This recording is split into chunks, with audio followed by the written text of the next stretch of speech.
ABC Sports Championship Television. Along the Front Range in Colorado, it's just after 10 o'clock in the morning. There's still some frost on the flat irons. The Roosters have done their thing. Folks are up and about, and you need to be loose on a day like this, the day after Thanksgiving, especially if you're in Boulder, Colorado, because this is the day when Ralphie and friends have an outing. This is the day when the Nebraska Cornhuskers come calling on the Colorado Buffaloes at Folsom Field on the campus of the University of Colorado. The weather is just near perfect. We start off the morning rather cool at 31 degrees. Humidity is low. We're expecting it to go to 50 plus today. And here in a moment comes Ralphie and friends.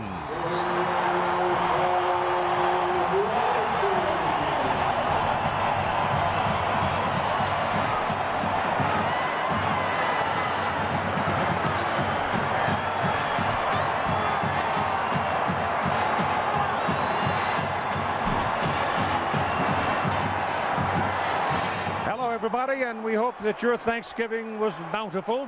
When Bill McCartney was the coach of the Colorado Buffaloes and coached them some of their greatest heights, he always wanted Nebraska to be the last game of the season. It could be a great rivalry game, and the alignment in the Big 12 Conference has made it so. And there are some things to be resolved today that will be important. It's a busy day on ABC Sports as well. John, Terry, and Craig will tell you all about it after we take a time out for this commercial and a word from our ABC station. Come out a little while ago to lead the Buffaloes onto the field. He was reluctant to go back. Did not want to return to his house. He wanted to stay out and be part of the party as we settle in for the game between the Cornhuskers and the Buffaloes. The final game of the Big 12 season. Nebraska at 8-3, headed for a bowl game. Colorado at 5-6, needs a win to become bowl eligible today. And hello again, everybody. I'm Keith Jackson along with Dan Fouts and Todd Harris on this day after Thanksgiving. Let's see who's lucky. Jeez. Nobody. Including the bird. Well, now we've got the Nebraska run and the Colorado defense. You always hear offenses talk about we got to run the ball to win, and defenses say we got to stop the run. Well, that's the case today when Nebraska's on offense. Jamal Lord, their quarterback, is very dangerous on the option and when scrambling, but his passing is suspect. The Buffaloes know that, so they will crowd that line of scrimmage with 9 men today. This is a true case of run and stop the run. And on the other side, you've got the unusual circumstance, I think, where you have individual matchups between the quarterback and the defensive back. Well, when Colorado has the ball will be in the air. That's because Joel Klatt has established himself as a legitimate passer and a very accurate one. 18 touchdown passes and only 8 interceptions. He will be challenged by this Cornhusker secondary led by free safety Josh Bullocks. He has a real knack for the ball and has the NCAA leading 10 interceptions. Right now, let us go to the field and join Todd Harris. Well, Keith and Dan, on October 19th, former Colorado quarterback John Hesler was involved in a hit-and-run automobile accident which sent him into a coma. He suffered major head injuries, 2 collapsed lungs, and rib and clavicle damage. However, this past week, after 33 days, he emerged from his coma, and the prognosis is good. Coach Gary Barnett and his fellow teammates have rallied around their former teammate, and they presented him with a game ball after Colorado's victory over Missouri. Now, although he cannot be with us here today, all of us at ABC Sports want to send out our best for a full and speedy recovery to John Hesler. And we'll be talking with his brother Jason later on in the game. And Keith, I can't tell you, that is reason alone to be thankful. It sure is, Todd. It's a miracle. That's what it is. And it's lifted the whole state, I think.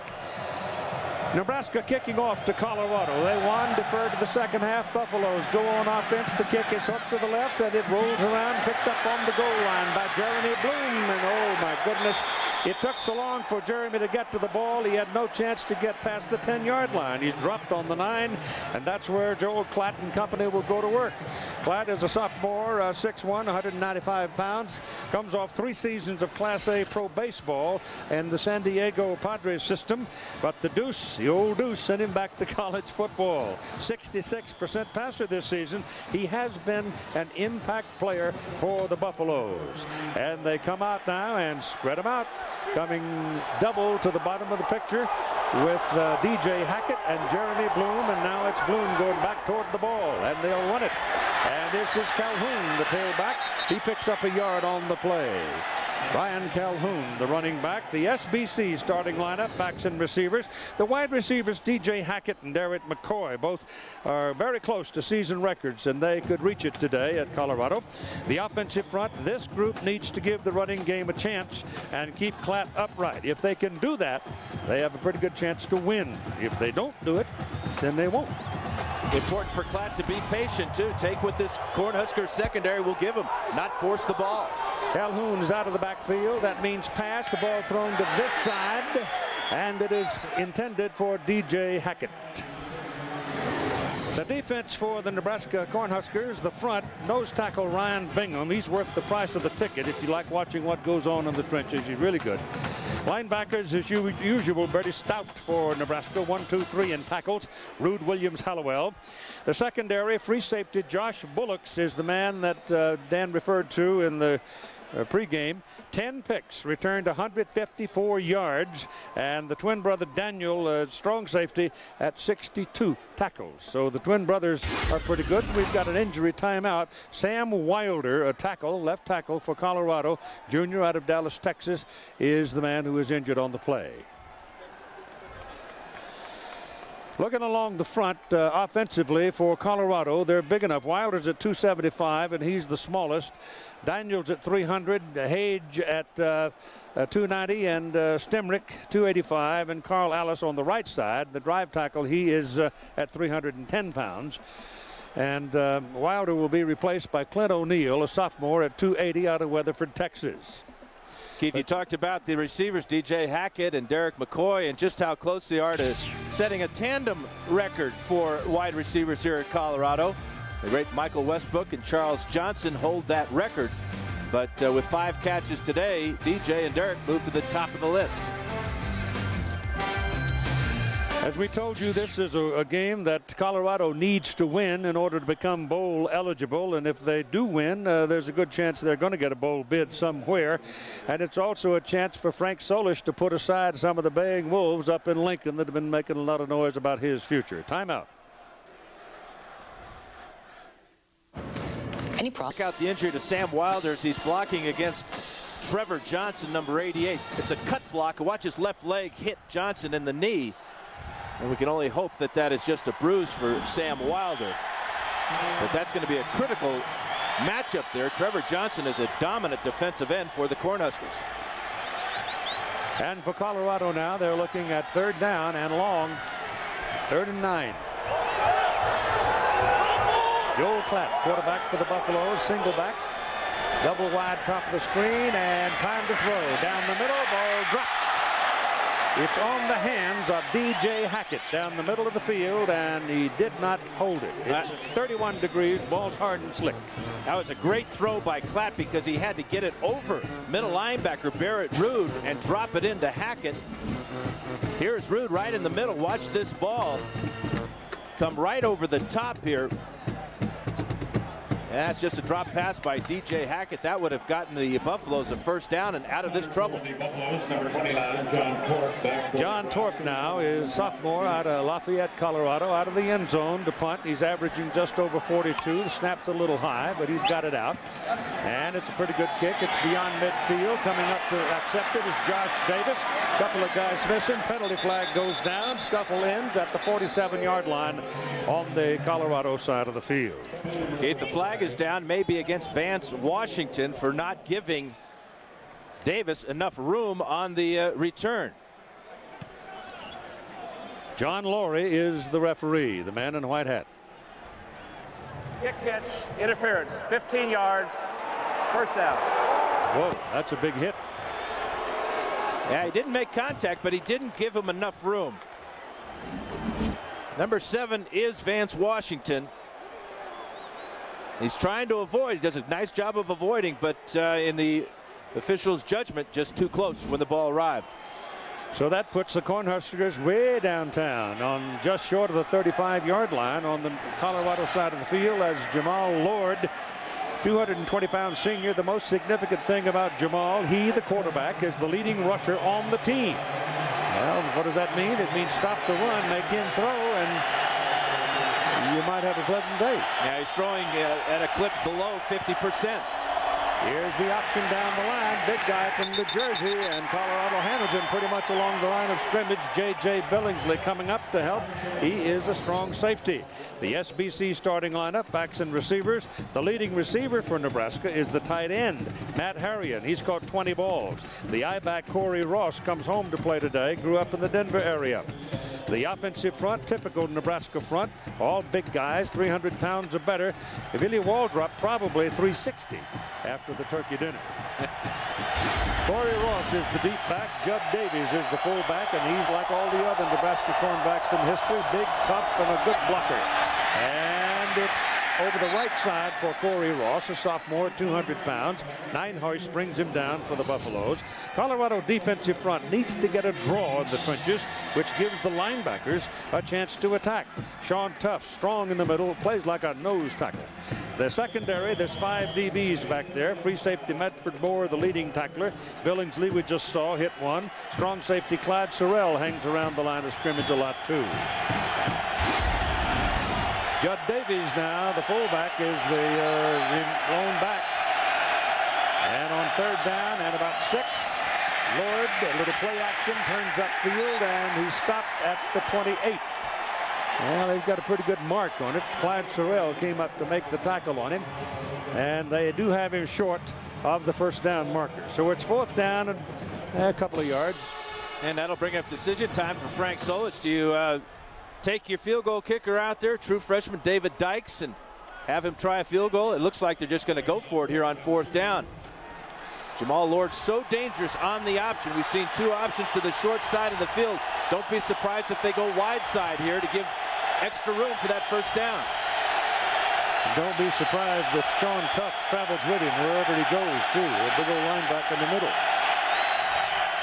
Oh, they turn and give it to Davies, and Davies, that big fullback, is down right on the marker. He's close, but I don't think he got it. And your man, Sean Tufts, was the guy that stopped him short of that first down, Keith.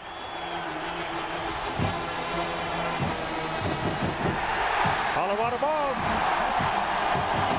81 tackles now for Sean Tufts on the season.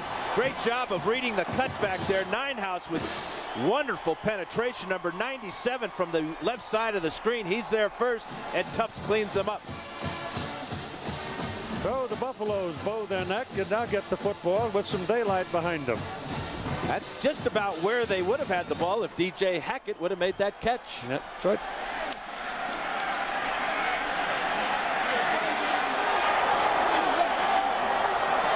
Ball is on the 27. Roll out, ball, bad pass. Very poorly thrown. Ball intended for Jesse Wallace, the tight end, and I don't know if the ball slipped, but Klatt did not get the ball anywhere near where Wallace could catch it. You know what I think happened there, Keith, is Klatt saw Pat Ricketts in a short zone there, and at the last minute thought better about throwing the ball and just couldn't pull it back. Ricketts, the corner on that side, short side of the field, he's going to come up from the right side of the screen here, and he would have just drilled Wallace. He caught that ball. 2nd down and 10 for the Buffaloes, starting the game. The 8th meeting on this day after Thanksgiving. It started on this date when the Big 12 was put into being. Here's the gain up to the 30-yard line by Brian Calhoun, and there you're looking at 3rd down and long. A moment now with Todd Harris. Well, Keith, just to update you on Sam Wilder, the medical staff just told me it's an injury to his left Achilles. He is done for the day. Keith. Oh my, those are tough. Yeah, especially tough when you consider his size, 275 pounds. That's a devastating injury. 3rd down and 7 for the Buffaloes now, and they spread them out. 5 of them in the wideout spot, and Klatt out of the shotgun. And there's some movement, and it looks like it'll go against the Buffaloes. I think the center is saying he couldn't hear him. 5 yards. And Carl Alice, the tackle, was the man who moved. It's a horrible start for Colorado. They're not able to run the ball at all. And Klatt is 0 for 3 passing. There might be a little nerve twanging in there for Joel, you know. Yeah, you know, he's very pumped up about this one. Gary Barnett in his 5th season with the Buffaloes. Good football coach.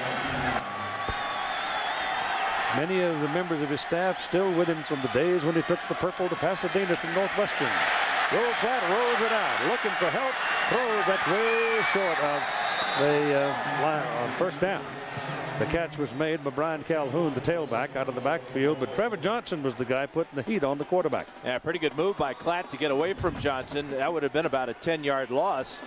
The completion, although it's short of the first down, it still maintains a good field position for the punter, John Torp, to come out. Torp had 41 yards out of the end zone on his first punt. Josh Davis is going to go deep now for Nebraska. Josh, the son of Tony, who was an MVP of the Sugar Bowl way back yonder in the middle 70s. Good snap. Kicks away. Oh my goodness, what a shot. Wow. It hits on the 10 and goes into the end zone. We're liable to see some howitzers here today. Both kickers are pretty good when they get it. That was 69 yards. No score. Ball game now for Nebraska. And after the exchange, we've probably got most of the nerves settled down. The adrenaline flow is lessened, and we'll get on with things. And remember, it is still in the 10 o'clock hour here. Sand in some boys' eyes out there. Mark LaFleur probably got a little tryptophan left too from the turkey dinner yesterday, because both teams had him. LaFleur at the wideout. Jamal Lord drops back to throw, has time, goes for LaFleur, hits him up at the 39. He goes to the 41. Tackle made by Sammy Joseph, and it's first down Cornhuskers. And Jamal Lord got T-toed pretty good back there. I mean, he took a whack, but he's all right. That was a great throw by Lord and a real confidence booster for him. It's the option, and then it's the play action after that. Protection is pretty good, and there's a fine throw in the middle of the zone to LaFleur for a huge first down for the Cornhuskers. Man. LaFleur leaves, and Isaiah Fluellen is in there, number 28 at the wideout, and he's a burner. From the 41-yard line, Nebraska. That's Fluellen in motion. We're going to run it. And not much room this time for Corey Ross. Ross will pick up a yard on the play. In Nebraska's 3 losses this year, they come in with an 8-3 record, but these 3 losses to Missouri, Texas, and Kansas State are really the point differential. Big problem there. And look at that, 200 yards difference in those 3 losses. And that's why there is some heat on head coach Frank Solich right now. Tim Lully is in there defensively or offensively for Nebraska. Going middle down there. It's a big man wide open, and he's on his way to the end zone. Matt Harrion, the tight end, the leading receiver on this football team. 58 yards as Harrion just absolutely broke totally free and walked into the end zone for a touchdown.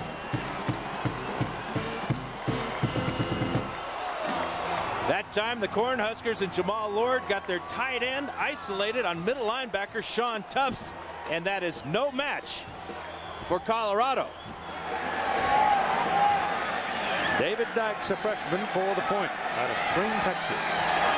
Well, you run into a lot of guys from Spring, Texas playing college football. They must have some pretty good high school stuff going on down there. The kick is good.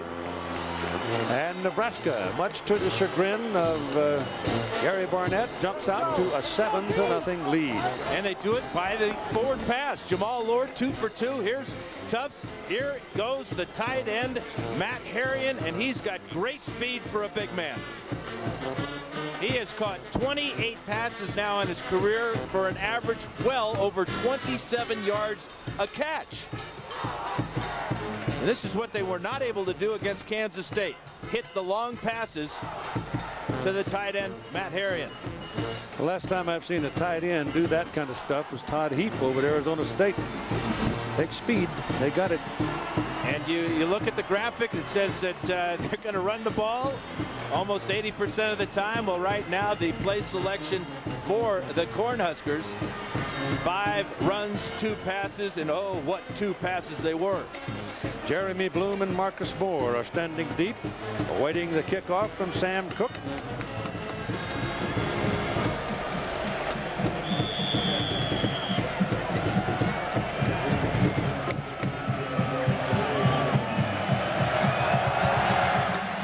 It's on the way, and it's a good one. But way back, and Jeremy Bloom will not return it. Frank Solid said yesterday in conversation about how he was going to have to face another 8 or 9 man front defensively. He put it this way. We faced that really against a lot of people. Southern Miss. Early in the year, we completed some deep throws, which enabled us to really win those games. Against Kansas State, we missed on several deep throws where we had opportunities. It'll be important for us in the passing game to get the running game going a little bit and then come off of it with some deep throws. Well, it worked. Barney Cotton, the offensive coordinator. Flat back, throws short in the middle, goes to Calhoun to tail back. Well, he's a pretty good wiggler. He gets across the 30 and out to about the 33, and that's a first down for Colorado. Tackle made by Trevor Johnson. Calhoun is the 3rd leading receiver for the Buffs, and today he's going to be very important on plays just like that one. He's the outlet receiver here, comes out of the backfield and just settles down. And what that does is it gives Klatt a security blanket right over the middle, a very short, secure type of pass, and then just let his athletic ability take over after that. McCoy and Hackett are both getting a lot of attention because they are very good receivers. Have not been able to get it to him as yet. Had it on Hackett's hand, but he didn't hold it. This is Calhoun running the ball on the sweep to the right, gets it out to the 40 before Barrett Rue brings him down. Calhoun, as a freshman last year, had a huge game against the Cornhuskers, 137 yards. But the focus of that team and the strength of that team, as in the recent past for Colorado, has been the running game, that offensive line. A little bit different type of team this year. The strength is in the passing game, but if they can get Calhoun to the corner like that, they'll be in good shape.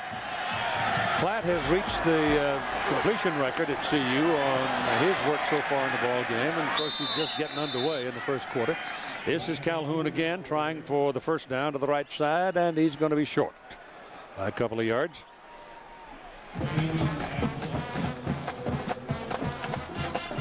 Klatt now with 209 completions. And he'll use a lot of empty sets this afternoon. We've already seen a couple of times when he's had 5 wide receivers out there trying to create mismatches in space and force the defense into either a vanilla type of defense where it's too deep or the blitz package. Very easy to read when you're spread out like that. If we go wide, you see Hackett. He's so far outside to the bottom of the picture you can't see him. The ball goes to Daniel Jolly. Daniel Jolly is a freshman out of San Antonio, Texas for the Buffaloes, and they'll move the chains on that carry as he goes to the 46-yard line. Holiday tradition with a new twist. Annika Sorenstam becomes the first woman ever to compete in the skins game. And tomorrow she tees off against Phil Mickelson, Fred Couples, and Mark O'Mara. And you know what? I bet she's got a chance. Coverage begins at 4:30 Eastern, 1:30 Pacific. Concludes Sunday at 3:30 Eastern and 2:30 Pacific on ABC Sports.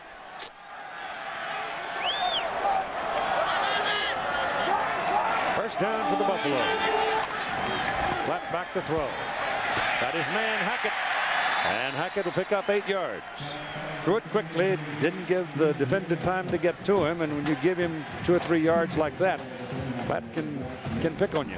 Now he's getting good pass protection. Watch the zone right here. This is what Hackett's looking for, right between the corner, Fluellen, and the linebacker, Hollowell. If he doesn't lose his footing there, he might have picked up the first down just by backing up.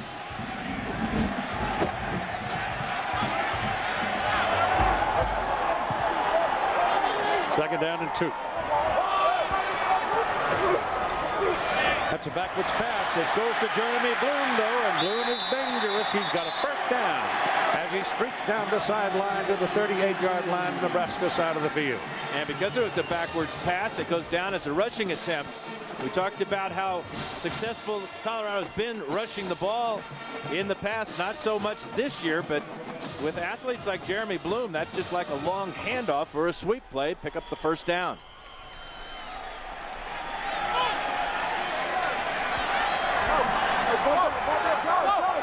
Calhoun, the single back.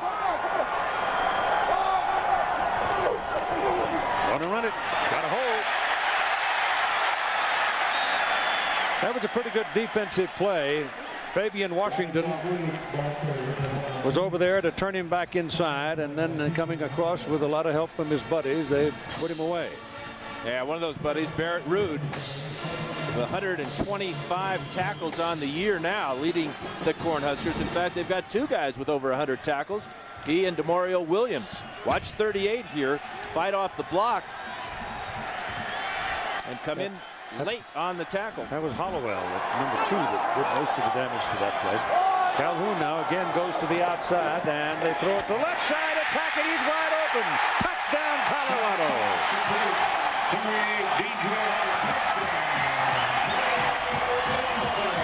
He beat Ricketts. Ricketts gambled and lost. Tried to take an angle to cut off that slant route. Perfect throw by Klatt. Touchdown, Buffaloes. Watch Ricketts, 28 here, take a horrible angle.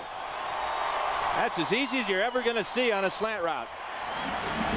And Mason Crosby, another freshman. A lot of freshmen on both sides of the field today. All been playing all season. Kick is up and good. And so we're all even at 6 minutes and 38 seconds to go in the first quarter. 7-7 in Boulder, Colorado. Pleasant day on the Front Range.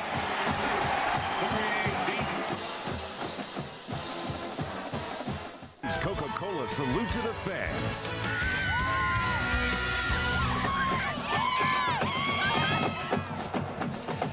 Colorado will kick it off now.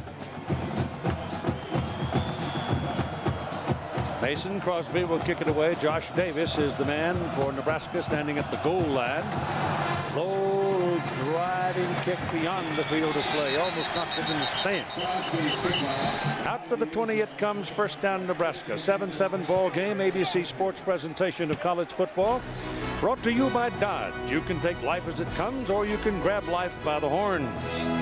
SBC, going beyond the call. Miller Lite.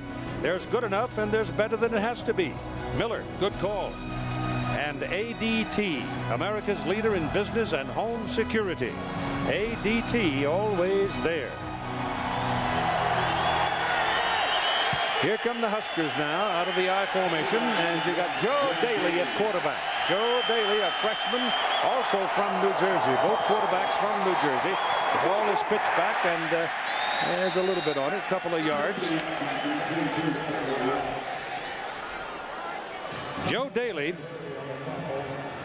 went to prep school in Jersey City area, but he's from Freehold, and he has been looming on the horizon as the heir apparent to Jamal Lord, who will leave after this season. Lord comes right back in now, so that they're seasoning people. I don't think there's any question about that, because they've got a good core coming back next year. Corey Ross is the single back, and Lord straight back, throws it. A lot of air under the ball, and they can't get to it. Dusty Keister was the intended receiver. Pretty good coverage, but the ball was never catchable. Well, back on that 4th and 1, we'll have our Dodge defensive playbook. Colorado with great defense here. Watch the end here. Gabe Nineheis come down here, and then the middle linebacker, Sean Tufts, is going to prevent Judd Davies from picking up this first down. Gets almost to the yellow line, but Tufts pushes him back. And it is 3rd down and 8 for Nebraska as they go to the shotgun. Good throw, good catch. Ross Pilkington, a sophomore out of Fort Collins, Colorado, and now you got a penalty flag that's thrown by the referee, John Laurie. This flag thrown well after that ball was completed down the field. Going to check to see if it is a first down. It appears it is. Personal foul, Nebraska. 15 yards, first down. They get the first down all right, but then they're going to go backwards 15. Yeah, somebody in that offensive line giving the business to the Buffaloes. And they get flagged. That's a huge mistake for Nebraska. The referee, I told you, John Laurie. Richard Wittenberg is the umpire. Don Capral is the head linesman. Mike Leiner, the line judge. Side judge is Jim Hatfield. Drew George, the field judge. And John Robinson, the back judge. And today's the last game for John Robinson. 33 years in the Big 8, Big 10, Big 12, whatever the conference was in this part of the country. John worked it. John Robinson hanging him up. Going to bronze or whistle. Hang it over the fireplace. There you go. 1st and 10. The ball is at the 16-yard line for Nebraska. Lord gives it to Ross. Ross bouncing around. He's about 5'6", weighs 200 pounds. Maybe more, and by now, after a full season in the weight room, but he's a tough little guy. Not little. Guy 200 pounds ain't little. Yeah, and he's playing with a lot of emotion today, being from Denver. You know, he's got a lot of family and friends here on this Thanksgiving holiday weekend. He wants to have a big day, obviously.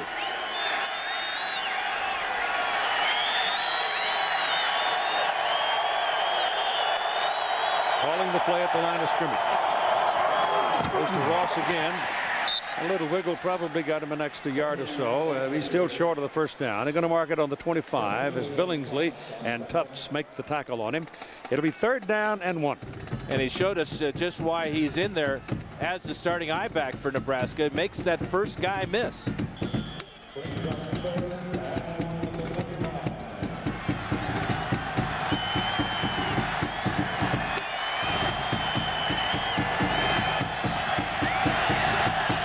Remember now, Judd Davis, that big old fullback, 245 pounds. He's the closest man behind the quarterback there. He gets it. He sticks his helmet in the crowd, and it's Krewald. It's number 45, Steve Krewald, that slipped into the ball game. And he's also 245 pounds and did what he was supposed to do. He got the first down. Yeah, it's his first carry of the season. It's coming through when your team needs it the most. Big number 45, just a straight handoff by Lord. And just power. Yeah, almost running with his eyes closed there, wasn't he? Yep, looked like it. Ran right up the back of one of his linemen. At the 28 now, just beyond the 27, Lord rolls out, gets a little heat, gets a pass away, and that's incomplete. That wasn't that bad a pass. You know what? Matt Harrion, if he doesn't start duck-footing out there and looking like over his shoulder, if he just keeps running, that ball's right in his hand. Yeah, Medford Moore had coverage, but Moore had no idea where the ball was either. Pressure was supplied by Alex Lagon, number 51 there. Lord could not set his feet because of added pressure from Sean Tufts.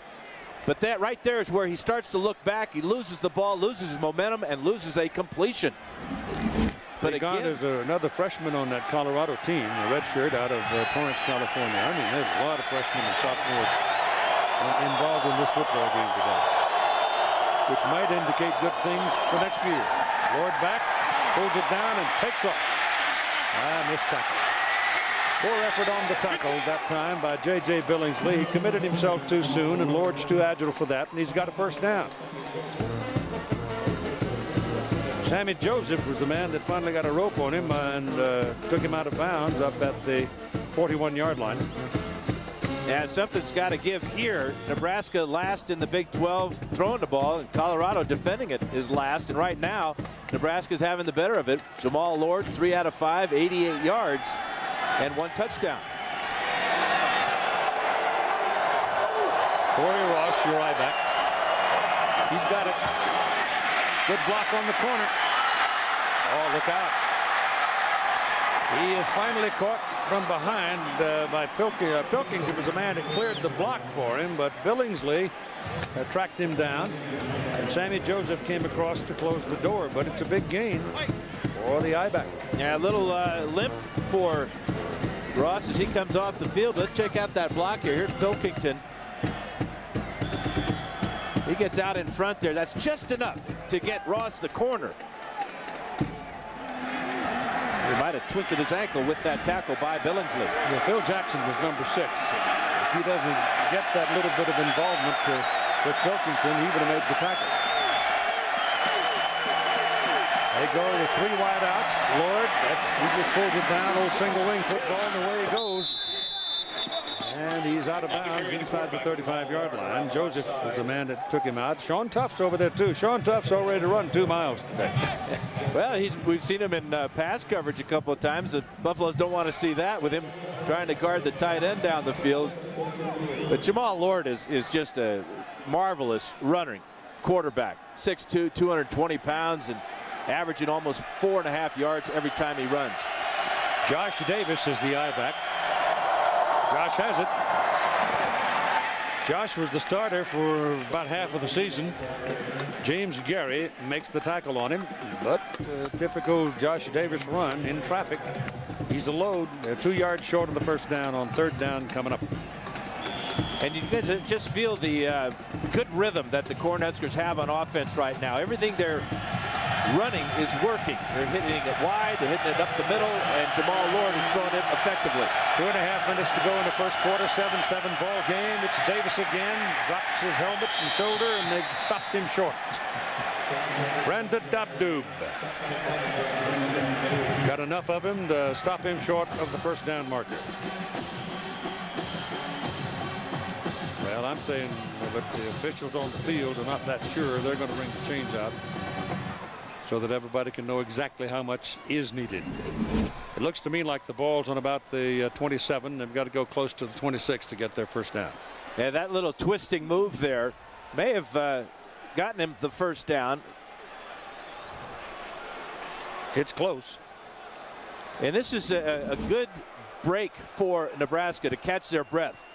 Playing at altitude here, anytime you can stop the game and get some air, however thin it may be, it's a good deal. Tell me about it. I walked up that hill twice yesterday, and I had to take an hour nap. You did fine. And an oxygen bottle with it. They're just about a yard short of the first down.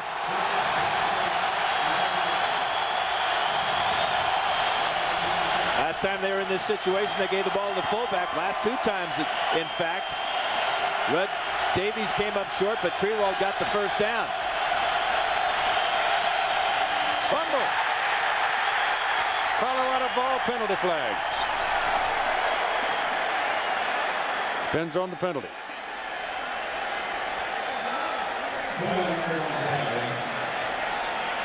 It really doesn't matter if it's short of the first down. Colorado will have the ball whether they recovered it or not. Unless they were offside. Now, the official picked the flag up in a hurry. He did.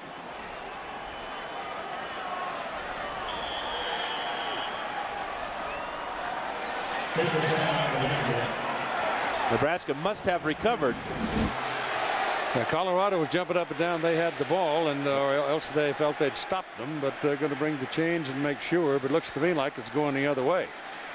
You know, this snap never came up to Lord. And then the ball went forward where Nebraska fell on it. And they may have a first down here. I don't think so. But I guess that was not a penalty. Nope. It's short. And Colorado has held Nebraska. That's the second time now they've held him on 3rd and short. That time it was really a horrible snap by Josh Sewell that never reached the hands of Jamal Lord, so that play had no chance at all. So Frank Solich saying that's twice. What's going on? They've stopped them at the 26 and at the 27. The Buffaloes have, and now they come out in a 7-7 ball game at 2:03 to go in the first quarter on a sunny day in Boulder, Colorado. Wilder's back in the ball game. Wow. Like that. This is Calhoun, and in traffic, maybe a yard.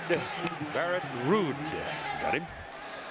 There's a war being waged between the FBI and the mob. You'll get both sides of the story. An all-new Line of Fire on Tuesday, 9 Central on ABC. And I must tell you, viewer discretion is advised. High formation. Stay with Calhoun.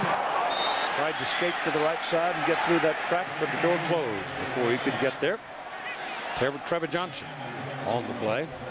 Ryan Bingham. That Bingham is a low. I mean, he just wreaks havoc in the middle of that line. He is a hard dude to get around. How about a game where you got two middle linebackers, one named Rude and the other one named Tufts? And they both play old-fashioned in-your-face football. Yes, they do. And he's Rude. 3 wideouts on one side, 2 on the other. Platt throwing, ball's away. Ball is caught by McCoy on the bounce.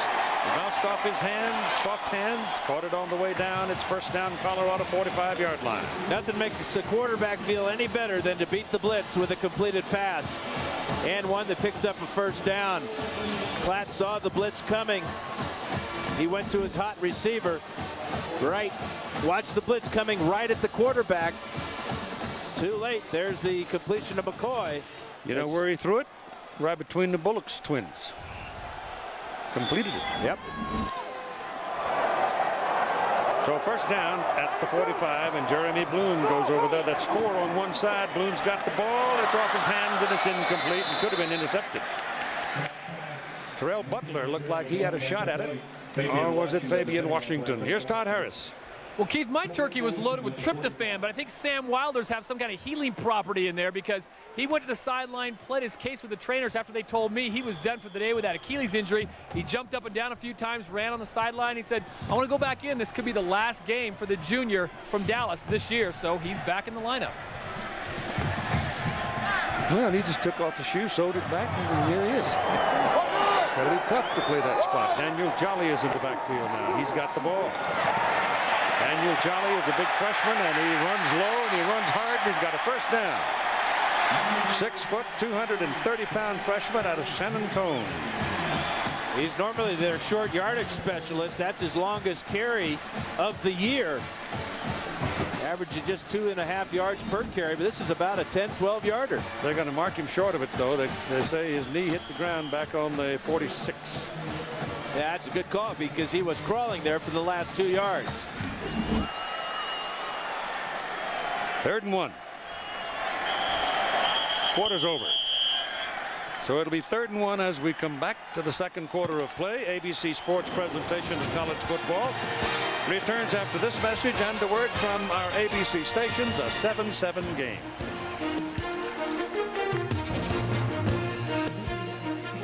A 7-7 ball game.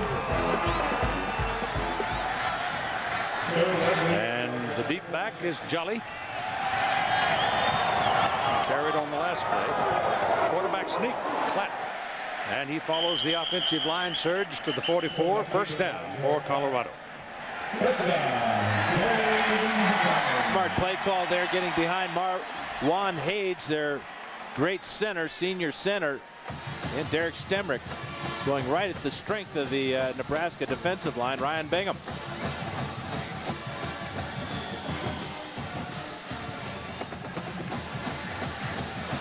Brian Calhoun comes into the backfield now as Jolly has done his thing. That's twice he's done it for them. Derek McCoy, number 80, will come way wide to the bottom of your picture. Can't even see him. He's so far out there. And now they empty the backfield as Calhoun slides out and gets the pass and is tipped at the line of scrimmage. Reaching up and get a hand on it is Bernard Thomas. Tomorrow, ABC Sports, outstanding regional college football action. 1 o'clock, Georgia Tech. Then at 8 Eastern, Miami and Pittsburgh, the Big East title on the line and a BCS berth. And then Notre Dame Stanford for those out west, being played in Palo Alto. Check your local listing for the games in your area, or you might want to get a hold of ESPN Game Plan, and then you can really have a buffet of college football. 2nd down and 10. That's Bloom coming across, getting the ball. Gets one block, needs one more. Can't get it. Out of bounds, just short of the 40. TJ Hollowell. Bloom showing off great speed to just pick up those 4 or 5 yards. Couldn't get the corner. But he shows you just what he is all about. Talk about limber. Yeah. You're not very big, but he's tough as a doorknob. Gets up on the slopes. He's really something. He's headed for Finland for some international championship competition, snowboards and moguls and things like that. Third down. Platt's pass over the middle. Good. Tight end caught it. Jesse Wallace, first down. 7-7 ball game as we get moving along here. Colorado now's got a little something cooking. Both teams getting their touchdowns off good drives. Had some mistakes early on in the ball game, but once the nerves settled, it's been pretty good football. Klatt has really settled down because that offensive line's doing a good job protecting him. No sacks already so far, and he's already thrown 12 passes. Daniel Jolly is back in there at tailback. He gets the ball. 230-pounder got a hole on the left side, and he was 1/2 step away from a big play. He gets about 4 yards. Derek Stimrich was leading him. Take a look at our Pacific Life game summary. Check out the 4th down and 2. Judd Davies is going to be stopped by Gabe Nineheis and Sean Tufts. And then the next time they get a 4th and 1, it's a bad snap from Josh Sewell. So the Cornhuskers have had drives stopped on the Colorado 26 and the 27-yard line. Spread him out a little bit. Kloppenstein comes back in at tight end. Lawrence Vickers is the single back. Good player. He hasn't had much action yet today. And Klatt stands up and throws behind Hackett.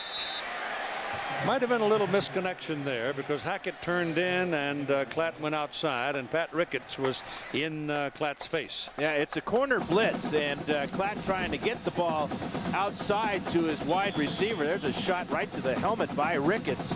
Here he comes on the blitz, number 28. A good job of Josh Bullocks going over and covering Hackett. Hackett just wasn't ready for that hot pass from his quarterback. Brian Calhoun back in now. The Cornhusker drive's about to stall here. It's 3rd down and close to 7. They blitz him. He steps away from it.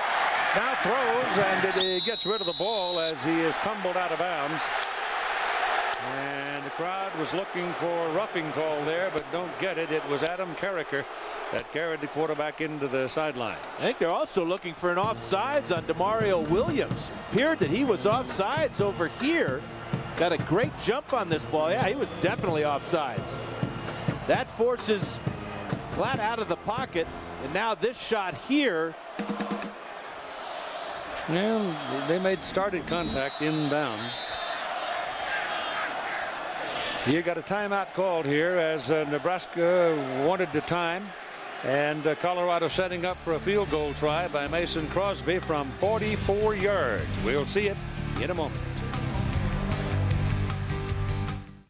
Mason Crosby with a career long try from 44 yards. He had a 41-yarder against Kansas.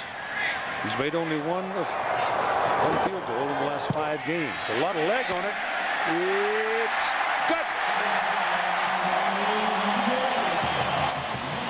So solid shot.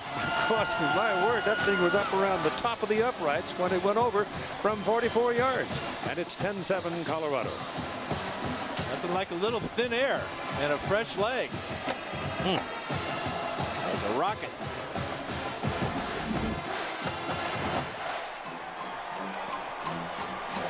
Look at that thing.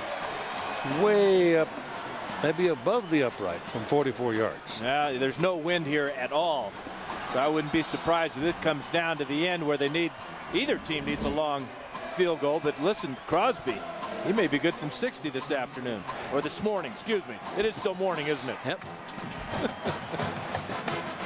I can tell because the pain hadn't set in yet.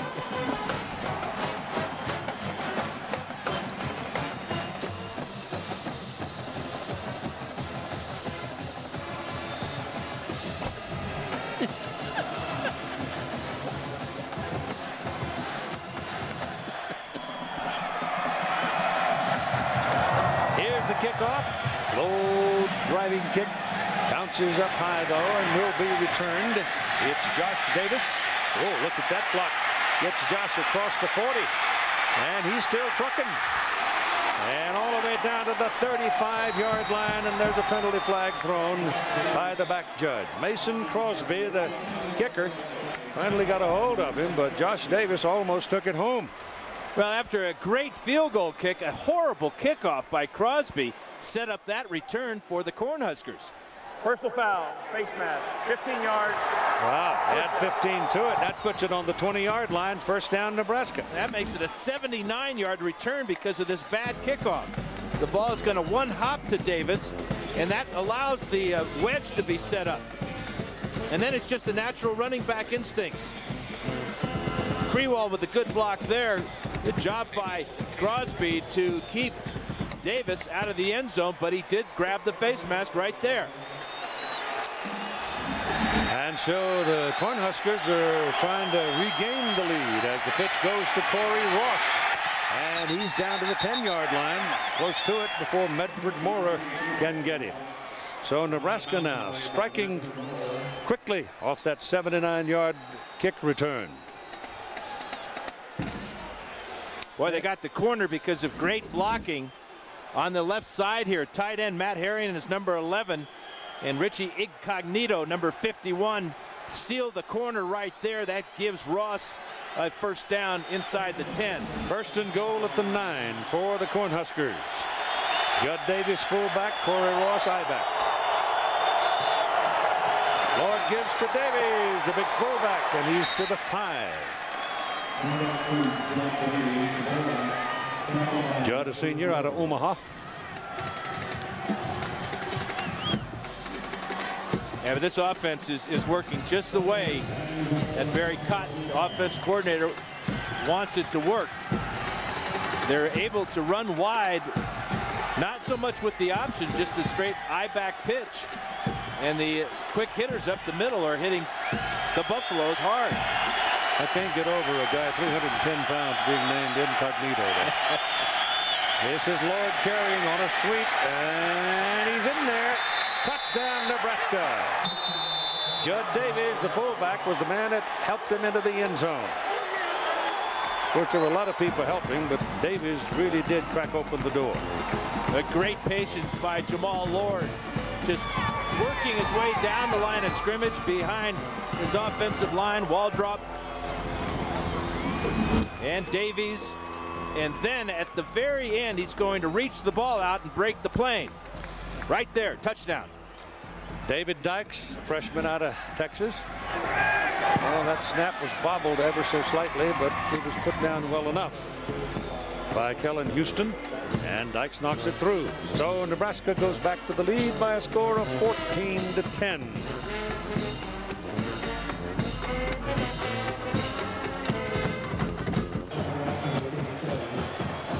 Joe Alvarado hosted a dinner for the ABC folks, and it was a dandy too. There's a driving kickoff that goes way back into the end zone and beyond. So it'll come out to the 20-yard line. Here's a look back. What a day Chris Brown had 2 years ago against Nebraska. 6 touchdowns rushing as he led the Buffs to an incredible win. At the time, Nebraska was number 2 in the nation and undefeated. 6 touchdowns rushing on that day for Chris Brown. He's never been able to really get healthy, though, and cut loose, has he, since he went to play on Sunday. First down from the 20. Ball given to Calhoun. And Brian Calhoun moves it out to the 29-yard line. Now time for the Aflac trivia question. Who was the last Nebraska player to rush for 6 touchdowns in a game? Aflac! And if you don't get that, I give up. That's not that easy. There are a lot of great running backs at Nebraska that all had the ability, capability to rush for 6. Well, my reaction was this morning when I saw that, really? There you go. Second down and 1. Oh, a little play action. The ball thrown over the middle. My goodness, was that a lick Or was that a lick put on Joe Klopfenstein by Fabian Washington? Holy cow. Klopfenstein's walking away from it. Yeah, Fabian Washington should draw a flag with this shot. He went helmet to helmet with Klopfenstein.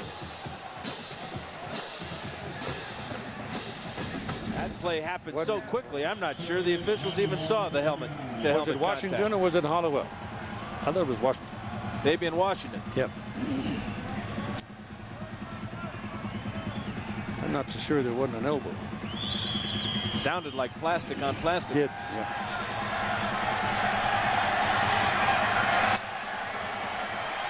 Third down 1.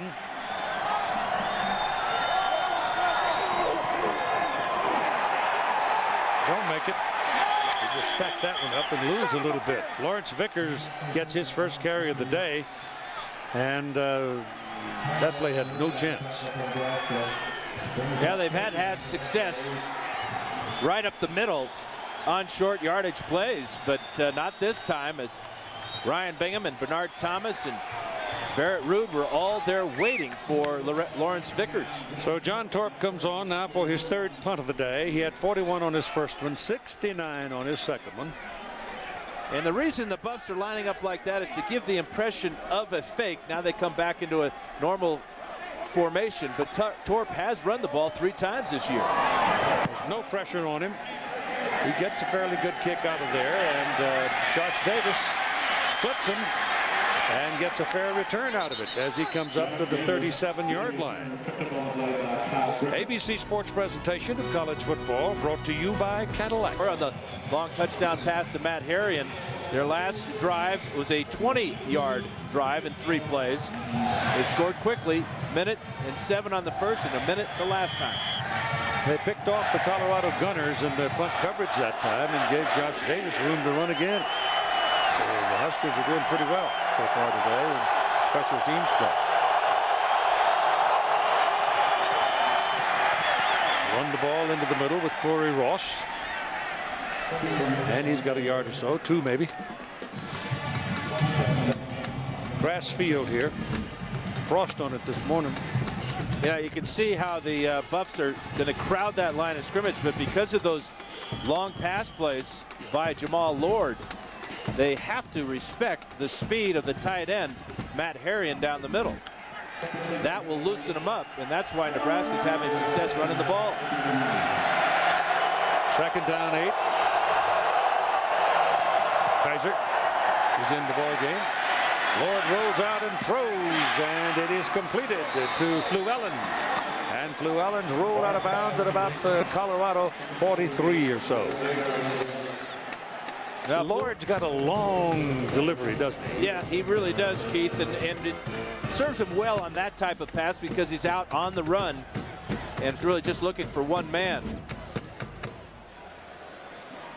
Fluellen has great speed, so you know that the counter to the go route using that great speed is the comeback route that he ran that time. Double wide, bottom of your picture. First down, the ball is actually on the 45 where he went out of bounds. Lord fakes, keeps it, just simply runs it over the left side. And Sean Tuff makes the tackle. Single wing football, isn't it? Yeah, it is. I mean, we talked about his skills. He's a great runner. And running quarterbacks have hurt Colorado this season.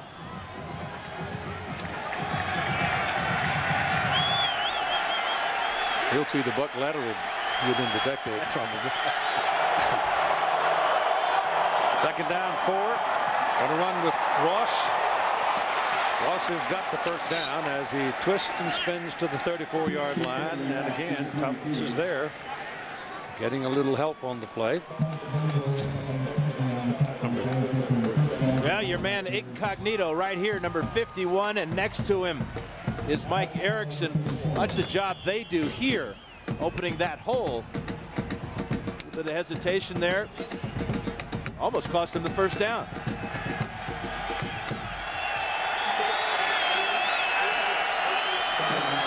Both quarterbacks are on the field now. Lord, Daly was out there for a second, but Lord fakes it, keeps it, and that's a good open field tackle by Sammy Joseph, who dropped the quarterback for a loss back at the 32-yard line. And I don't understand that.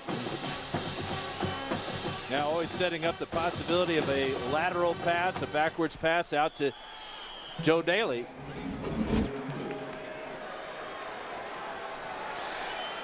Pretty good block there by Joe Daly. Yeah, one bit. Lilly is in there, number 13 now. He goes way wide for this play. And Ross is your right back. And Lord still got it. Wants to go downtown.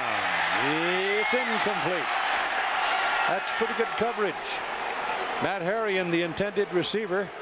And it was Medford Moore back there battling with him for the ball, and neither man could get to it, but Moore messed him up on it. It took Moore just a second to find where this ball was. He knew where Harrion was, but he turns around at the last second and knocks the ball away. Looking into this bright sun here this morning, and there's the right hand of Moore, stopping a touchdown for Nebraska. And that brings up a 3rd down and 8 for the Cornhuskers. Lord's pass thrown outside and high. Intended for Mark LaFleur, incomplete. And now let's see what we see on 4th and 8. Well, Vince Okru, the defensive coordinator for Colorado, decided that enough of this. We're going to come after Jamal Lord. On that 3rd and medium situation, he brought the blitz that time, and that rushed the throw and brought on the incompletion. And the Nebraska place kicking team will come out with David Dykes, 190-pound freshman out of Spring, Texas. They better hurry. Yep. They're not going to get it off. Now it's a fake. It's Kellen Houston. He's got a 1st down. And there was no flag. The play clock went to 0 just as the ball was snapped. And so Nebraska goes trickery and gets a 1st down on the run by Houston. Good blocking on that side of the offensive line, too. Well, I'll tell you, there's no penetration at all. And one of the blocks was from the side judge, Jim Hatfield. Yeah, he got in the mix and picked off one of the Buffaloes in the secondary. Watch this man right here. That's Jim Hatfield. He's our side judge. He's going to get the key block on this play. Right there, and that gives Houston enough room to get the 1st. Ball pitched to Ross on the 1st down from the 16, and he'll pick up a couple. Goes down to about maybe the 13, 3 yards. Time remaining in the half, 7:35. Nebraska leading 14-10, threatening again.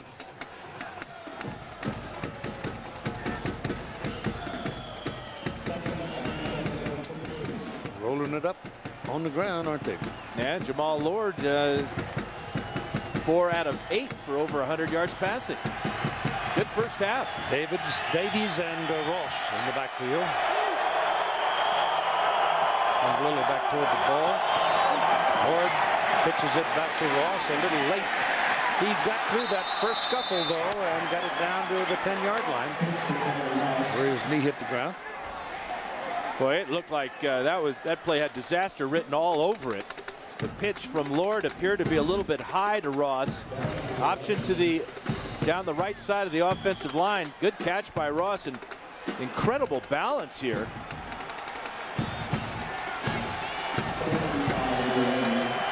Medford Moore forcing that pitch.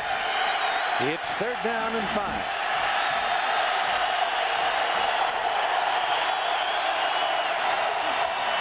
Same side.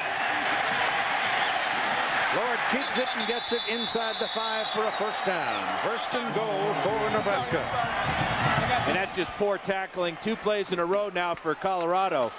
First, Ross makes a couple miss, and then Jamal Lord just pulls away from tacklers. The option play down the line, he's going to keep it the whole way because there's 2 Buffaloes out in front for the pitch man. You got Willie Waldrop, 350-pound tackle. Coe is a 305-pound guard. Anderson, 300-pounder. There's big people over there on the right side, and they seem to like that territory. This one will go up the middle. Touchdown. The fullbacks blow open the hole, and Ross walks in. And they hit him wide with a couple of option plays and soften up that belly. Go right up the middle. And it's the eye-back blast right here. Corey Ross will get in easily over that right side.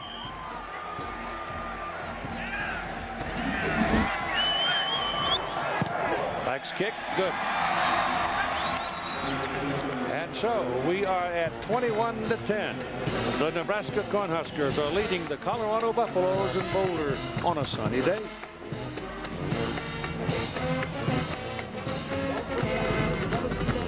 Touchdown. So it's Nebraska beginning to take control of the football game here. Buffaloes need a response right about here. 6 minutes to go in the first half. Key play on that drive was the fake field goal by Kellen Houston for 16 yards. His first carry of the year.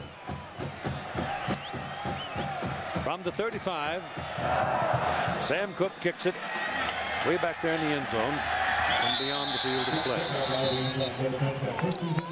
Now then, as the ball comes out to the 20, let's review that Aflac trivia question. Who was the last Nebraska player to rush for 6 touchdowns in a game? It was not Chris Brown. It was Calvin Jones. Aflac! Yes, November 9, 1991 against Kansas. Did you get it? Calvin did. You bet he did. That was a long time ago. 12 years. That's like a minute. Here comes Joe Clapp. Now hands the ball off to Brian Calhoun. And a couple of yards for Brian. The Colorado running game is not very strong. They just don't seem to bust anything loose. Well, you can't hesitate against this Cornhusker defense. The black shirts are just too good. And you see in Calhoun, he's good in space when he can make a couple of guys miss. But in the middle, when you're running against this defense, you've got to just give him a shoulder and get up the field.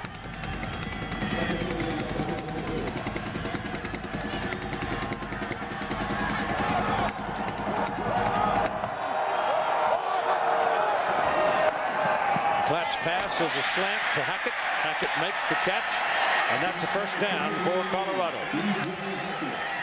Barrett Ruud was where he was supposed to be and made the tackle, but Hackett with a good catch gets the first down. Yeah, Fabian Washington playing off about 12 yards. That's too far on Hackett. That's his third catch of the day. McCoy has one. So right now they have established a new record for a tandem wide receivers. 134 combined receptions for those two. Daniel Jolly, the single back now for the Buffaloes, gets the ball. Oh my, look at this. Bernard Thomas in the backfield before he could crank his engine. And a loss on the play.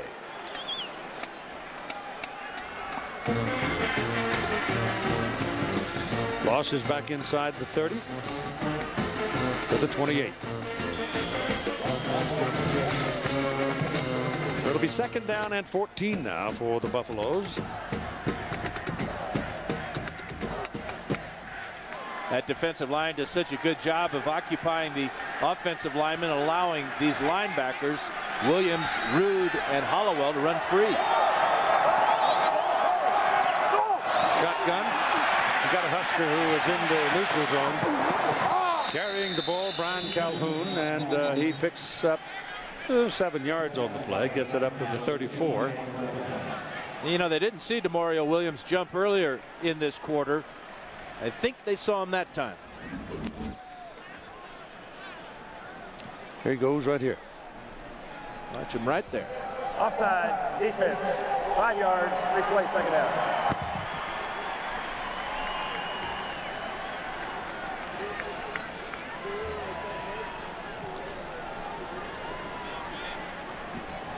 The ball will come out to about the 34-yard line. It'll be second down and 9. Put it on the 33 is where they put it. Second down and 9. Not bad. Better than 2nd and 14. Every time. Every time. Nobody behind Platt. On to throw it. Throws it quickly to Calhoun, and he takes a look just as he receives the ball. And the lick came from Lornell McPherson. And that corner over there for Nebraska. Yeah, it's a roll-up corner. We've seen it a couple of times today. He's just going to play a zone, and he's going to look for Calhoun coming out of the backfield. And Calhoun has no shot at all. How did Calhoun hang on to this ball? Desperately. That's the hardest hit L. McPherson has ever hit anybody. And it's 3rd down and 8 after he gained a yard on the play. Now they spread him out. 5 wide receivers out of the shotgun. Platt. Good protection. Goes down the middle of the field, and it's incomplete. And John Donahoe is looking around for some help from the officials and didn't get any. Nah. Harold Pippins on the play. Yeah, Pippins was there, but so was the ball, and Donahoe's got to make this catch. Number 31 is Pippins. He's got a little tug on that jersey, gets away with it, but that ball still should have been caught by Donahoe. And John Torp is in now for his 4th punt of the day. 41, 69, and 46. Josh Davis, who's had 2 good returns against him, one really big one, 79 yards with a 15-yard penalty on the end of it. That snap is high. Kick is out. It's kicked away from Josh Davis, and a really good bounce. He gets away from it. It's going to roll. Whoa, that's a dandy. All the way down to the 6-yard line. So a good roll of about 20 yards, and it winds up 59 yards on the punt. And Nebraska gets the ball back at their own 6. Everywhere. I tell you, I remember walking in the Metro Hotel at midnight one night in Moscow in the middle of January, and a guy jumps up on his chair and wondered what happened to Big Red. They're everywhere. You sure he was talking about Nebraska? I'm sure he was, yeah, because he was waving a Nebraska flag. From the 6-yard line, here come the Huskers. The ball is handed off to Josh Davis, and Davis pounds in there for 8 yards. And we're off to New York and John Saunders. Along with Terry Bowden and Craig James, just to let you know what's coming up on the Capital One halftime show. Well, the island of Samoa has produced some very talented football players. A couple of them in today's game, and we look forward to that piece. Yeah, and I'm going to talk about some disgraceful actions of the college athletic administrations and how not to hire a football coach. I noticed you didn't attempt those names. Well, I go with it. Billy Waldrop and Manapuna. Coming up at halftime, Keith. John, you need some muscle for that voice. This carry goes up to the 20, and it's a 1st down. So the Huskers get some daylight behind them now as they move the chains. That's 2 very good plays for the Huskers, coming off the shadow of their own goal line, just coming right at Colorado. Colorado's defensively right now, they don't know where Nebraska's going to hit them next. Freewald is the single back. Lord rolls out and has time to go downtown. Incomplete.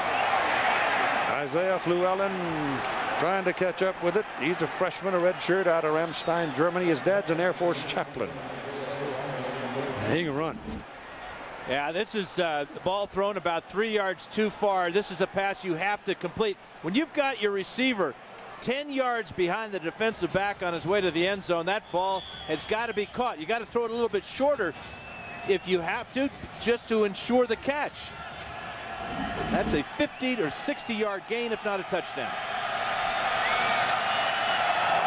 But it's 2nd and 10.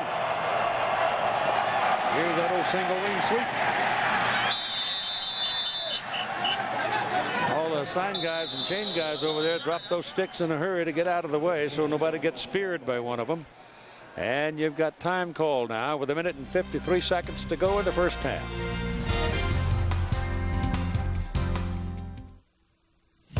Which of the nation's top... Ball's on the 22-yard line as Nebraska comes out now. The offensive linemen, they all stay out there in the field and rest while the quarterback and receivers and running backs all come to the sideline to visit. They call it the skilled positions, Keith. Oh, is that what they call it? The offensive lineman may be smarter, though. David Horn is in the lineup now for Nebraska. Pitch it back to him, and he's caught behind the line of scrimmage. That is a very good play by number 82, James Gary. Young man from Colorado Springs, where we spent 3 very pleasant days this week.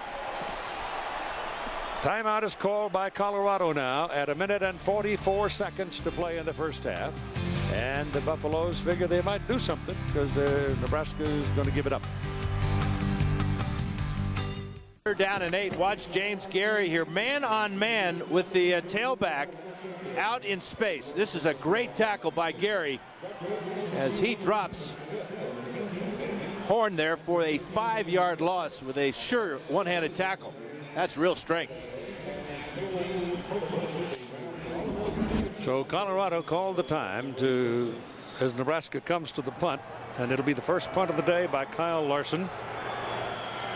His career punting average, he's a good one. He's just under 44 yards on his career, and he's better than 45. It's blocked. DJ Hackett got it, Keith. The wide receiver got in there and just snuffed that ball off the foot of Kyle Larson. First block of the year against Larson, and what a time for it to come for the Buffaloes.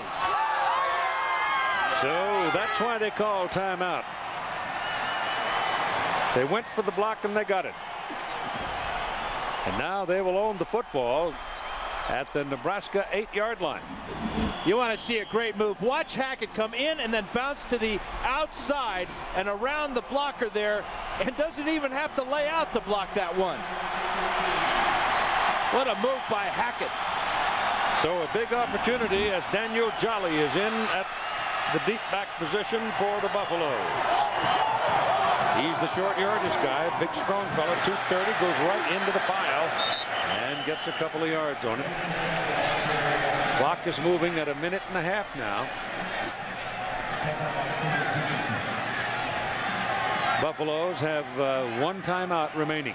And they could take all the time they want. They are in great field position, obviously, inside the 10-yard line here. What they don't want to do is score and give Nebraska time, because Nebraska has 2 timeouts left. Ball is on the 6-yard line. You're going to send Derek McCoy to the top of your picture. John Donahoe down at the bottom. Going to throw it. And he goes for McCoy. And he threaded it through there and hit him as he was falling down, and Derek couldn't reel it in. That was a great throw through a lot of traffic by Joel Klatt. And the sure-handed Derek McCoy, who's already caught 10 passes for touchdowns this year. Watch this throw. It's a great one. Right in the window. And McCoy can't make the catch.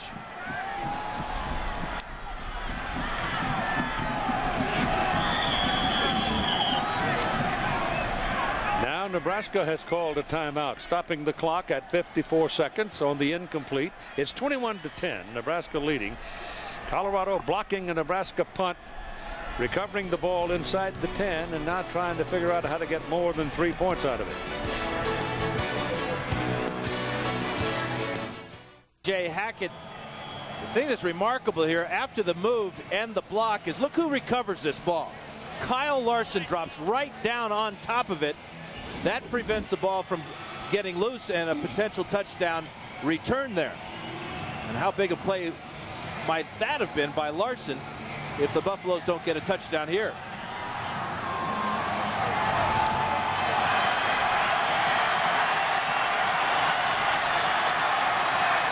Brian Calhoun is the single back. Well, Nebraska calls another timeout. They came out, wanted to see what Colorado was going to line up, what formation, and now they're going to talk about it again. Well, Sean Watson, the offensive coordinator for Gary Barnett, says that in a game where you know your opponent so well, you have to break tendencies. You have to go outside the box just a bit. And hurrying to the line of scrimmage that time, Nebraska smartly called a timeout after they saw that their personnel did not match up with what Colorado had on the field.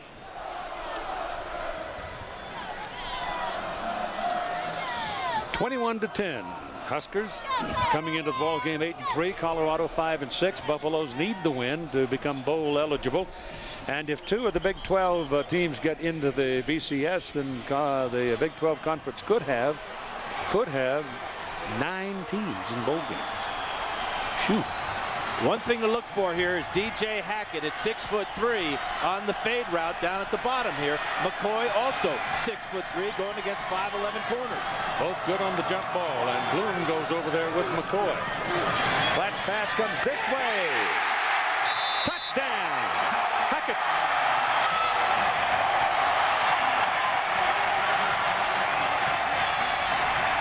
Well, it wasn't a jump ball, but Fabian Washington thought it was going to be. And so Hackett broke his route off sharply. And for a guy at 6'3", 215 pounds, that was a marvelous route because he stopped very sharply, came back, and received a bullet from his quarterback. Hackett's second touchdown of the day, along with a block punt. Not bad. Pretty good first half. Happy Thanksgiving, DJ. They got people out there for a 2-point try now. And they put the ball in the far hash, so that gives Platt a lot of room if he wants to roll out to the field. And he's rolling this way. And he throws, and it is incomplete. Barrett Ruud almost intercepted that 2-point try, and then it was almost caught. And so they were trying to reduce the lead of Nebraska to 3. Instead, it remains at 5, and we've got 49 seconds left to play in the first half. Yeah, pretty good couple of seconds for DJ Hackett. First, he sets up his team with this punt block. And then on third down, he's going to run a comeback route right at the cone. Look how sharp that route is. The ball thrown perfectly low and away from Fabian Washington for the score. Washington heading for the back corner there, anticipating a jump ball situation. The Buffaloes with the score. And one that they needed sorely. Special teams set it up, huh, Keith? Yep. Kicking game and turnovers. Oh, man. Every coach's nightmare.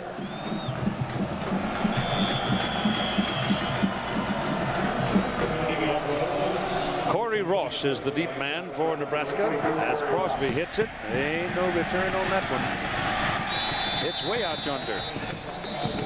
Attitude of the Colorado team now as they come to the end of the season. Here's what Coach Gary Barnett said about it. We're the kind of team we thought we could be when we met in August and started coming together, started talking about this season. And you know what? Right now we don't want it to end. Most teams, I think, in the 12th game are anxious to get over. It's like we're only halfway through, and kids are having fun, coaches are having fun, and we just want there to be another game. Well, win this one, and there might be. And don't be surprised if Nebraska just kneels down on this ball and Todd Harris asks Frank Solich why.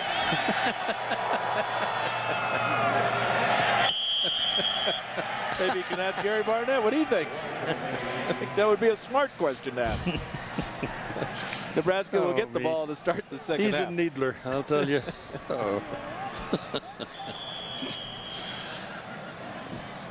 Better look out for Todd's left hook. Yeah, it might hit me in the ribs. Clock clicking along now at 20 seconds to go in the first half. And the Huskers come back up to the line of scrimmage on 2nd down and 12. They're not going to do anything exciting here, I don't think. There's your knee. And that'll do it. So we have come to a halftime score of Nebraska 21 and Colorado 16.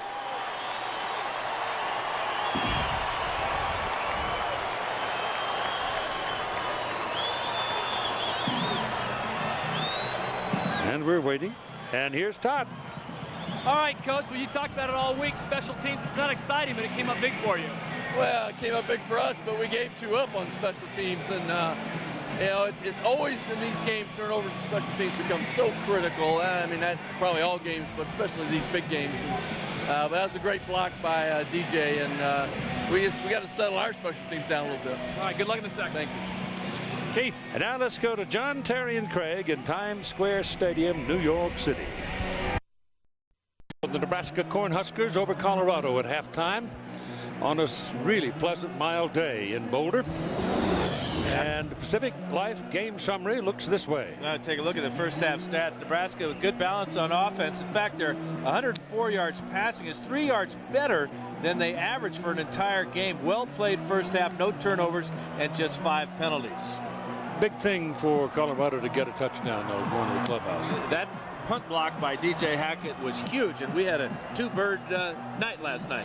All right, now you're holding Nebraska, and I got Colorado. No, I've got Colorado. Oh, you got Colorado. Ready? I got Nebraska. Oh, see? Got me again, didn't you?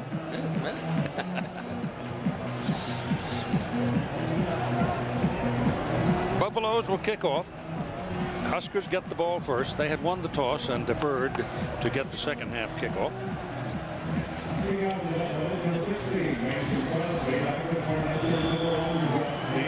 Josh Davis is waiting in the end zone, just inside the goal line. And the kick is all the way to the stands. A moment ago, Todd Harris talked to Frank Solich. Coach, the last half of a long season, what do you tell the kids to get up this last half? You know, they played pretty good football here for 2 quarters. Couple things, you know, a punt on theirs where they almost snapped over his head, and then they got a lot of yardage on it. Blocked punt. We handed a few things to them. We need to play 2 great quarters of football, offense, defense, and then the special teams. If we do that, we'll be fine. Good luck, Coach. All right, thanks. Almost always fine if you do all that, Frank. There's 11 other guys over there trying to keep you from it. And both have done pretty well at it so far today. Here comes Lord. They almost ran into his running back. And Corey Ross thus has no momentum when he gets to the line of scrimmage, and down he goes. Take a look at the first half highlights for Nebraska. Jamal Lord will hook up with his big tight end, Matt Harrion, on a 58-yard touchdown. That made it 7-0. This 5-yard run by Lord made it 14-10 Nebraska. And then the key play was the fake field goal and run by Kellen Houston for 16 yards. That led to a 2-yard dash by Corey Ross right up the middle. 21-10 at that point, but Colorado came back with the Hackett touchdown, 21-16. Second down and 10. Judd Davies is the single back, the fullback. And Jamal Lord back to throw, throws it deep downfield, and it's too deep. Incomplete, intended for Mark LaFleur. His long ball is not accurate. Yeah, and I think that's part of that long, slow delivery of his, Keith. It's very loopy motion, and it's hard to control it. He's pretty good when he's in that 10-15 yard range. Yeah, he's got a strong arm. There's no question about his ability to throw the ball into tight areas. 21-16. Nebraska leads, and they're looking at 3rd and 10 now.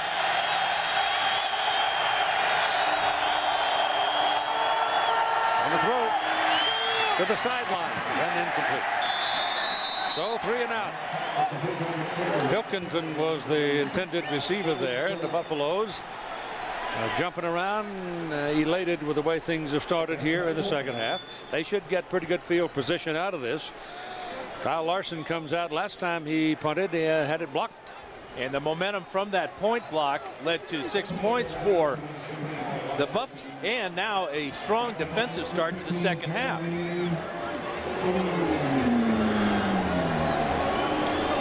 I don't know if I like all this movement on punts, but I like those guys in place. And they burn the clock. And they have too much movement, Keith. Too much? Right tackle for Nebraska. That'll cost them 5 yards, and they'll be punting 5 yards deeper, and it's 5 yards better for the Buffaloes. And you really can't blame them. This is Harrion, and right next to him is Jake Anderson. And the guy they're looking at, number 82,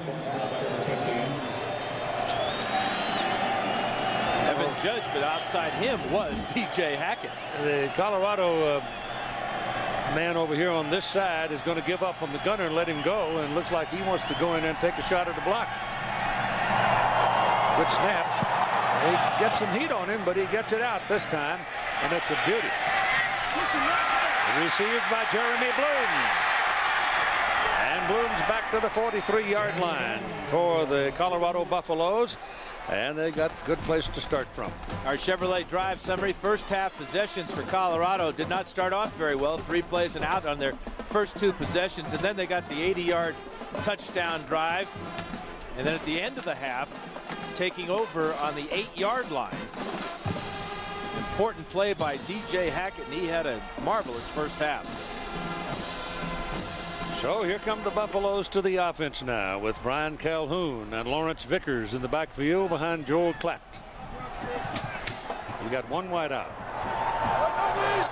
Now you got 2 as Calhoun goes in motion and run it with Vickers. Didn't do much of that in the first half, and the tackle is made by Barrett Ruud. Take a look at DJ Hackett's first half, the senior from Ontario, California. First quarter, he's going to take a slant route, 33 yards for the score from Joel Klatt. One more time on the block punt of Kyle Larson. That put the ball on the 8-yard line. That was finished off with a 6-yard score here. 4 catches for 56 yards, 2 scores, 1 punt block. It's all been DJ Hackett in that first half. Second down and 10. That's Bloom now moving in motion. Throw to the short man on the inside. The pass completed to DJ Hackett, and he falls down after about 8 yards. It'll be third down and a couple. Joel Klatt is really playing some good ball right now. He is throwing the ball away from defenders to his receiver very accurately. He has not been sacked. He's been bounced around a few times, but he's been, for the most part, getting good pass protection, and that's allowing him to see where the defensive back is playing and throw the ball away from him. Looks like third down and 3. Calhoun this way. Down the middle it goes. A bullet that's caught. First down to the tight end, Klopfenstein.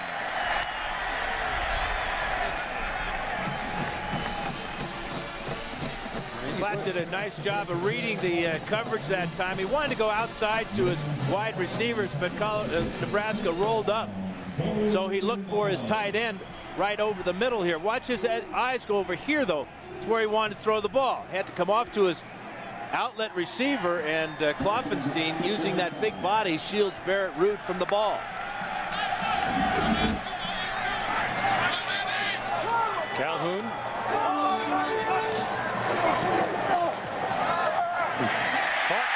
Down the middle by Hackett. DJ's having a big day. First down, Buffaloes at the Nebraska 29. Well, so much of what Nebraska wants to do is to play too deep and roll the corners up. But that is allowing DJ Hackett to work on the inside against the linebackers. Hollowell that time, before Ruud can get over and make any difference on the play. Hackett has 6 catches, 79 yards, and 2 touchdowns. It's a quick passing game, too. No hesitation in Klatt's game right now. Jolly back in at tailback. The big back. He gets acquainted with things. He's just a freshman. He may turn out to be a pretty good football player. Ruud made that tackle. Yeah, 230 pounds. Very similar body type to Chris Brown. He's out. Calhoun back. And Bloom comes with him.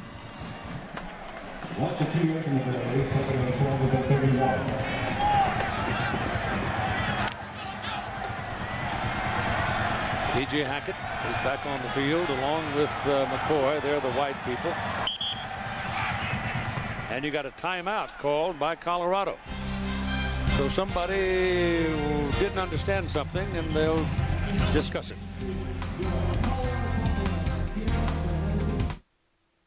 Between Josh Bullocks, who has 10 interceptions on the season of Nebraska, and Joel Klatt really has not materialized yet. Yeah, Klatt has not challenged the secondary deep. They got the slant route to Hackett for the touchdown, but that was a short pass and a long run. But Klatt's been awful good at getting rid of the ball and not allowing Bullocks in on any pass plays. Second down and 12.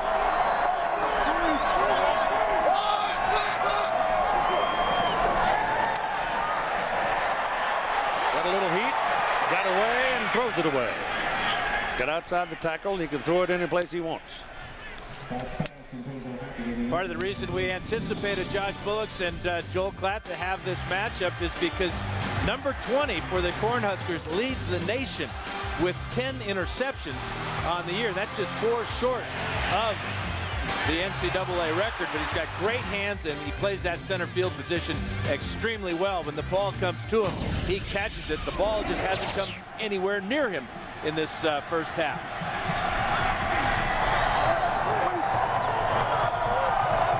Now you got Hackett and McCoy wide on opposite sides of the field. A total of 5 wideouts, and Klatt getting some heat. Throws, he got him. Touchdown, McCoy.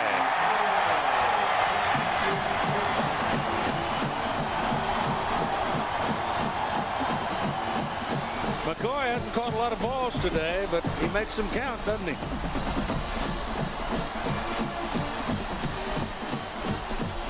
Joel Klatt staying away from number 20, Josh Bullocks. Here's Bullocks over here, and the pass is going to come to the top of the screen. Klatt was flushed out to the right side. It just so happens that's where he finds a wide open Derek McCoy in the seam. 2 touchdowns for him. They're going to go for 2 here. They tried a while ago and did not succeed. 22-21 the Buffaloes, and they're going to try to make it a 3-point lead. And you got timeout called by Colorado. They got 1 left. That's a horrible thing to have happen. This is going to come down to perhaps a game-winning field goal try. You need all your timeouts at the end of the game. So it's 22-21 Colorado. You're watching ABC Sports Championship Television. See what they're going to do with it. They're going to go for 2. Leading by 1. They'd like to lead by 3. And Derek McCoy, who just caught his first touchdown of the day, but that ties him with Ray Caruth for the career record. And McCoy and Klatt looking for somebody, and it doesn't work. It's intercepted by Nebraska's Demario Williams. So that he had 2 people on this side that might have had a chance at a pass, but he threw it into the crowd and there was no chance. And perhaps more importantly, he used a timeout, and on that extra point, the ball would have, with a delay of game penalty, would have been pushed back to the 7-yard line. Well, that gives the offense more room to maneuver in the passing game. Most 2-point conversions are pass plays. That time, using that timeout could prove costly to the Buffaloes. Well, I know Gary Barnett was sure walking around vigorously on the sideline, mulling things after that timeout was called. They are precious in a close ball game, and this is close. 22-21 Colorado with 10:46 to go in the 3rd quarter.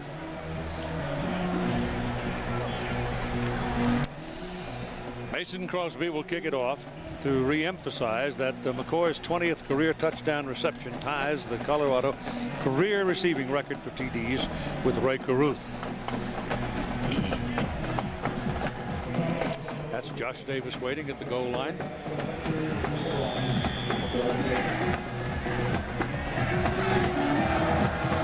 The Buffaloes are all moving, and the kick's away, and there's no return. That ball is kicked beyond the field of play. An ABC Sports presentation of college football brought to you by Sprint. One Sprint, many solutions. Chevy Silverado, it's the right truck. And Pacific Life, offering insurance, annuities, and investments. Pretty good comeback for the Buffaloes. They were down by 11 points at 21-10. 12 straight points now. Got them on top. Last time the defense held the Huskers to 3 and out. Lloyd turns and gives to Corey Ross. Brought down by Ninehorse. But a good gain on the play of about 6. Coming up next, Texas and Texas A&M, the 100th edition of one of the storied rivals in college football. Texas looking for a BCS spot. The Aggies just want to spoil everything. They've had a hard season. A&M and Texas next here on ABC Sports. 2nd down and 4 now for the Huskers. It's Ross way wide to the right. As a wide out. Info, the ball snapped low, picked up by Lord. That negated any possibility of a pass, but the big quarterback runs it for a first down out at the 32. Now let's take a look at the BCS standings brought to you by Allstate. Really not much going to happen off of today's stuff, but a lot can happen off tomorrow's stuff.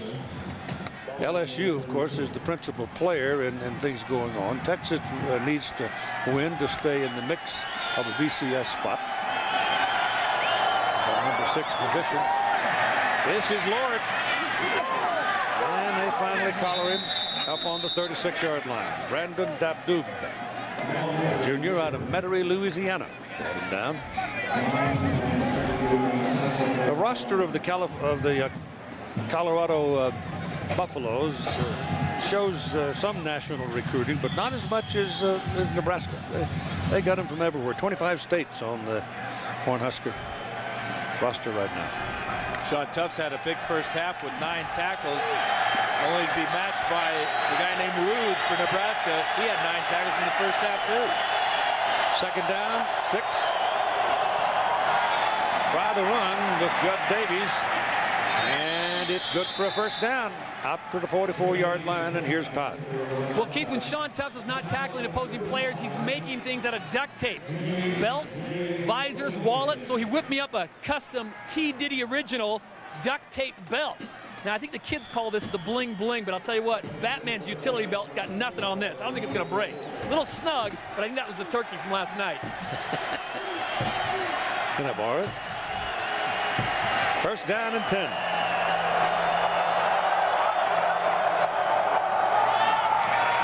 This is Ross. Tufts hit him just at the line of scrimmage, but Corey had enough momentum to take him for 2 yards. Yeah, that's why Corey Ross is playing. He's going to make Tufts play to the outside, and then the bounce off. That's a 3-yard gain after contact from Sean Tufts for Corey Ross. He's out of the game right now, though. Josh Davis replaces him.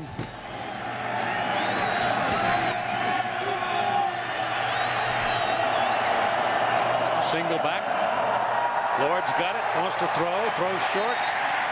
Short hops it to Dusty Kaiser. Lord had a good start to this ball game in that first quarter, but is yet to complete a pass here in the second half. That time under a lot of pressure, just threw that one away. But now you bring up a 3rd and 8, 3rd and 7 here, and that's not playing to Jamal Lord's strength. In fact, he's missed his last 6 passes.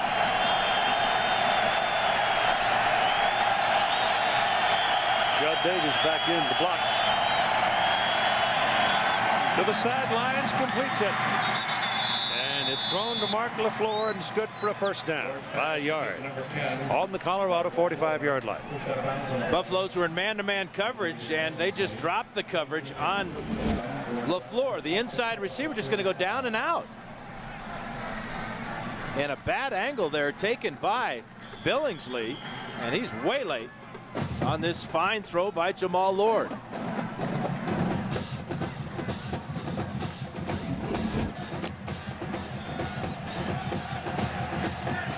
Eight minutes to go in the third quarter. 22-21. Colorado leads. Ross back in the wideout position. Jamal Lord going to run it. Tufts missed him. He gets about a yard as Clyde Sorrell comes over and makes the tackle. Now, when you make Sean Tufts miss, you've done something, but Jamal Lord makes a lot of people miss. Quarterback draw all the way. Clyde Sorrell with a sure tackle on the outside, or Lord has a big gain. Second down and 9, and this possession has been pretty much the Jamal Lord show. He's done the heavy work.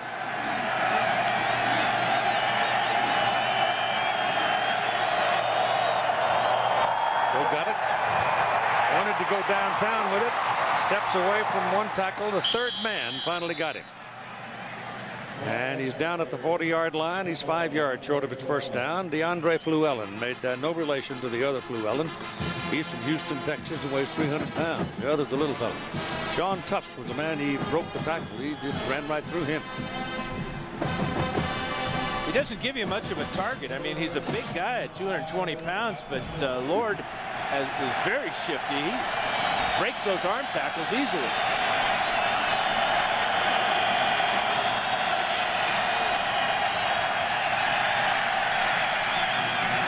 That's Ross. It's an incomplete forward pass.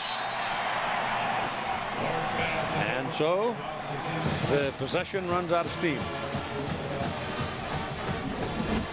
And it's going to be a first down pass to Corey Ross if he can make the catch. Ball thrown a little bit low and to the outside. Good call by the officials. Clearly an incomplete pass. Larson is in to punt. Jeremy Bloom is waiting to receive it.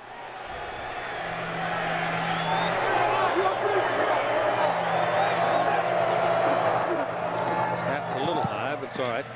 He just pooched it, trying to kill it deep. Bloom watches it go into the end zone. Took a good bounce for the Buffaloes. And it'll come out to the 20, first down, as Colorado leads Nebraska 22-21, third quarter.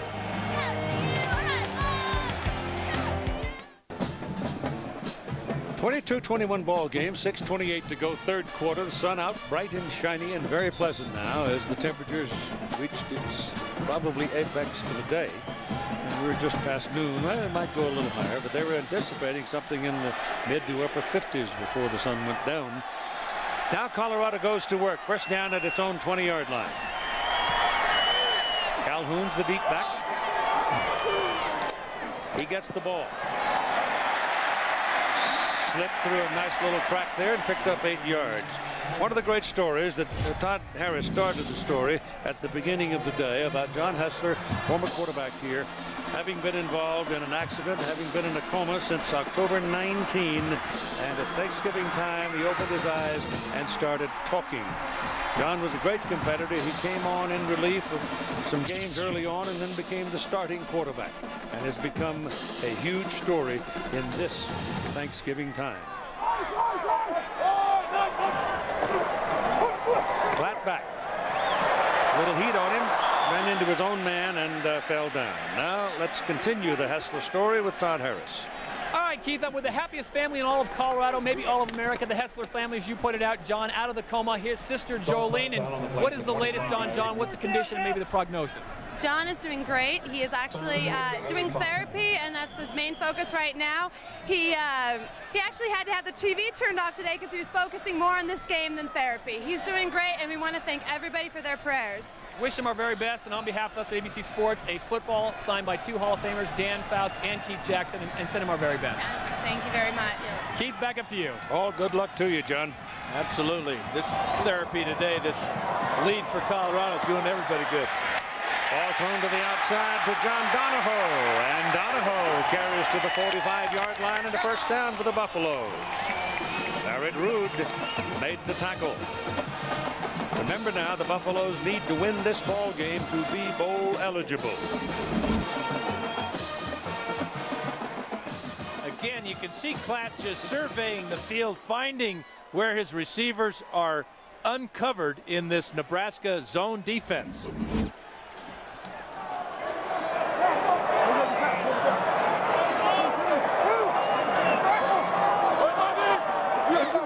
Calhoun's outside again in the slot. Knott's looking for him, does a lot of shopping. That ball sailed on him. You saw it coming out of his hands. It didn't really spin out of his hands, and it was too high for Hackett down the middle. An update now with John Saunders. Keith, the Taco Bell update. Cincinnati against Louisville. Stephon LaFour's 54 yards to J.R. Russell, who hauls it in. The two-point conversion is good. There have been 4 lead changes in the fourth quarter alone. 43-40, Louisville with the lead. They do score points, don't they? Second down and 10 now off the miss down the middle, and Vickers is the single back. Goes up the middle, finds daylight. Spin gets him more. He's close to a first down.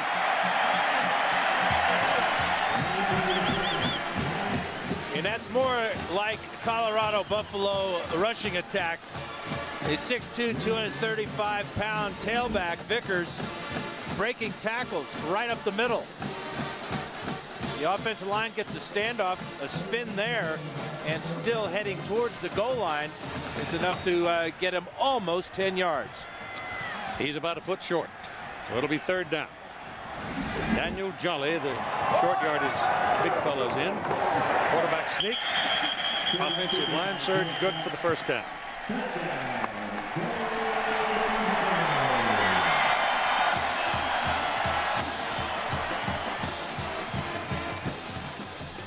Time permitting, Thrifty Car Rental post-game report, scores, highlights from across the country, followed by Texas and Texas A&M.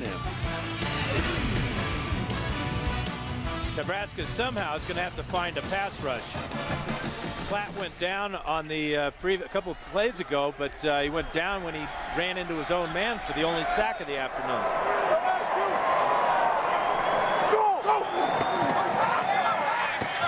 Thrown quickly to the 40-yard line, catch made by Hackett. That is so quick, it's hard to defend. Yeah, well, it's hard to defend, and it's hard to get pressure.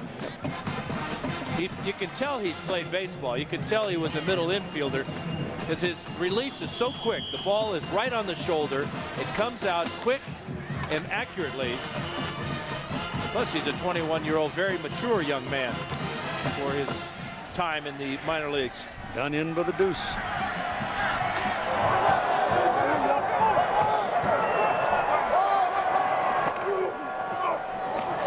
There's the big back. And nothing doing for Jolly as the Huskers track him down in a hurry. Demario Williams, the senior out of Beckville, Texas. And Williams makes a lot of tackles. He trails just Barrett Root. There he is right here, number 7, with great quickness, finding the hole in that offensive line and bringing Jolly down for a loss. Buffalo send the speed back in now. Hackett and McCoy and Bloom, Calhoun. And it's third down and a long 7. 5 wideouts. They give him time to shop. He tries to run away, and stepping out from behind the blocker was Adam Carricker, and there is the first real bona fide sack of the day of the Colorado quarterback. And Carricker's first sack of the year. Remember on the touchdown pass to McCoy, this is exactly what Platt did as he rolled out to the right. But the containment here of Carricker will pick up this sack. Nice twist move inside there with Trevor Johnson. Heads up play by Adam Carricker. And here's your punt. John Torp. 41-69, 46-60, and a whistle stops him. False start by the Buffs. Prior to the snap, false start offense, 9 yards, still 4th down.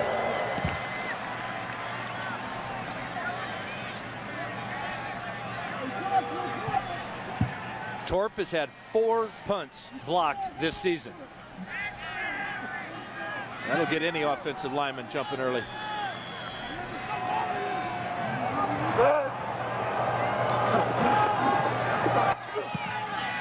No pressure this time, and he kicked it a mile.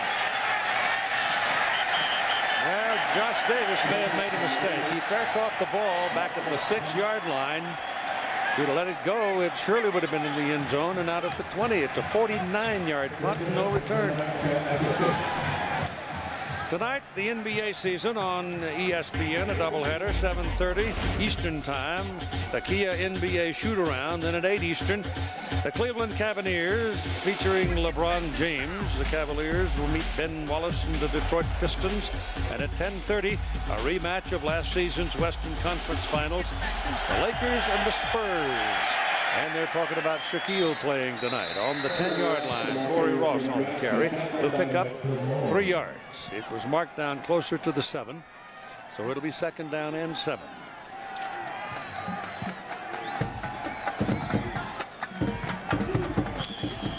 Isaiah Fluellen checks into the ball game at wideout now for the Huskers. Colorado is leading at 22-21 with less than a minute to go in the 3rd quarter. There's the big back, Grewald, fullback, and he's out to about close to the 14. Got to go close to the 17 to get the first down. And that's the first option of the triple option is the fullback belly. Give the ball to the big fullback Grewald. Picks up positive yardage. Tough to defend when you have a quarterback who's so good at handling the ball and so dangerous running with it.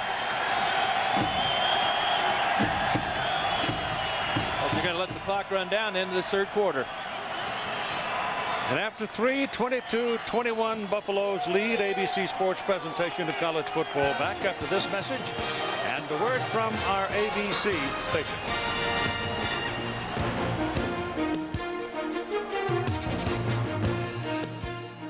A win to become bowl eligible for Nebraska, possibly the end to a man that has given 29 years of his life to Nebraska football. We're back with more Husker Game Day from Boulder after this. That's a broadcast at 5:30 this morning. Gary Sharp, Mike Elliott on Pinnacle Sports Productions from here in Boulder. Started 5 hours before kickoff, and we'll follow up with more on what he's talking about in a moment. Right now, the Huskers go to the attack. Ball is on the 15-yard line, 3rd down and 2. Jamal Lord is caught behind the line of scrimmage, extends the ball across the 15. They call him down, but it's 4th down and still about 2 yards to go. Key penetration by Brandon Dabdoob there. He got in the backfield. Watch the penetration. The black jersey's getting in the Nebraska backfield there, and Lord cannot reach out far enough to pick up the first down. That sends Jeremy Bloom down the field to receive this punt from Kyle Larson. Larson's 2 punts were one blocked, 56 the other one, and the last one was 40.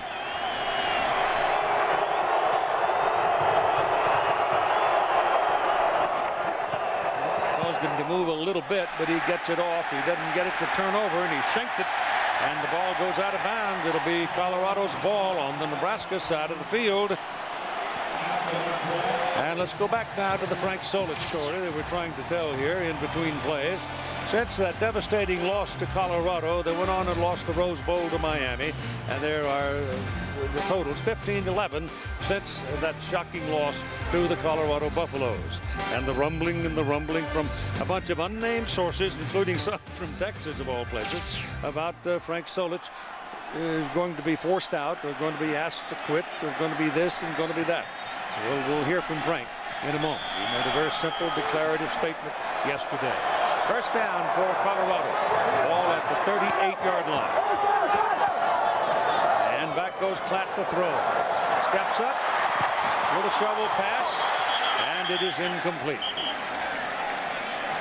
He tried to make something out of nothing. Let's go back to yesterday when I talked to Frank Solich about whether or not he would resign as football coach at Nebraska. Our AD has really stood from day one very strong on how he was going to handle things, and that's certainly acceptable to us as coaches. And what he did not want to do is start to respond to rumors. And in this business, rumors can fly on any given day, and so he's held fast to that, and so we're fine with that. I talked to Steve Peterson sometime at halftime today and before the game as well, and he said simply just about what Frank said. But here's what Gary Barnett, the coach of the Colorado Buffaloes, had to say about what's going on. Anybody who gets rid of a coach who's had the success and the achievements, then loyalty that Frank Solich has had, because he's 8-3, or who could be 9-3. You know, that speaks volumes about what the values of that administration and people that follow that program have. It is 3rd down and 6 for Colorado. The ball is just inside the 35. Klatt gets his pass away. Short, sharp, hard pass that could not be handled in traffic. Barrett Ruud was all over Derek McCoy.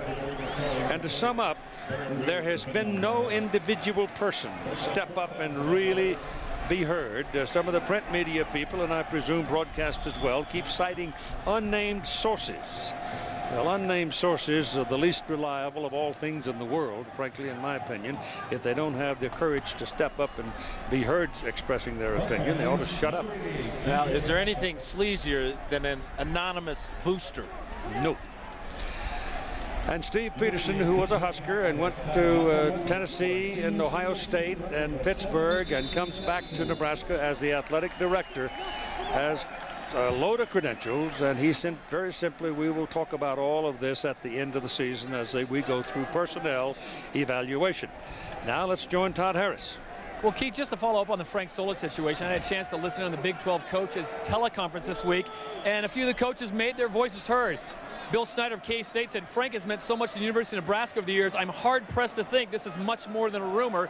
And Mac Brown of Texas, Nebraska is one of the classiest places in the country. Anytime you have to have a loss, coaching changes, rumor comes up. He has been so loyal to Nebraska, and I think that's got to mean something. That coming from Mac Brown and Bill Snyder. Bob Stoops also chimed in, saying it's very unfortunate. Frank is a great coach, and I think you and Dan hit it right on the head. There's nothing cheesier or sleazier than an unnamed source.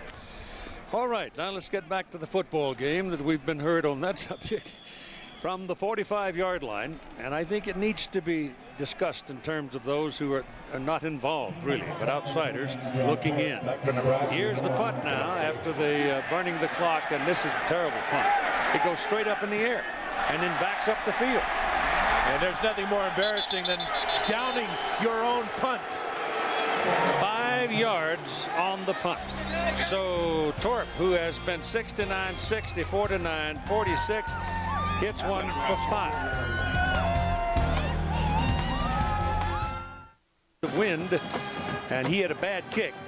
No question about that. But once the wind got it, it just killed it. Wound up officially 4 yards, and Nebraska gets the ball back at the 40-yard line. And Jamal Lord wants to go deep, steps away from a tackle, and throws the ball into the ground. Update now coming with John Saunders. Keith, this is a crucial matchup in the SEC. LSU has to win or they're not going to make it to the championship game. That's Matt Jones of Arkansas to DeCorey Birmingham, who takes it 53 yards, most of it on the ground. 7-0 is the lead now, the Hogs over LSU. That thump you heard was Frank Broyles jumping 7 feet straight up. And a few Wolverines, too. Yeah. 2nd down and 10. And the Trojans watching that game. This is Lord, and he's finally cut down. He's a very elusive fellow to get a handle on, but Tufts took away his wheels that time and brought him down. Well, what Colorado wants to do is they want to contain him in the pocket and basically let him throw the ball. He's not very accurate, but you don't want to let him out of the pocket because he can flush anywhere. After the play action, he's trying to run right up the middle there, but the good containment there by Tufts and Billingsley holds him to a short gain. And it is 3rd down and 7.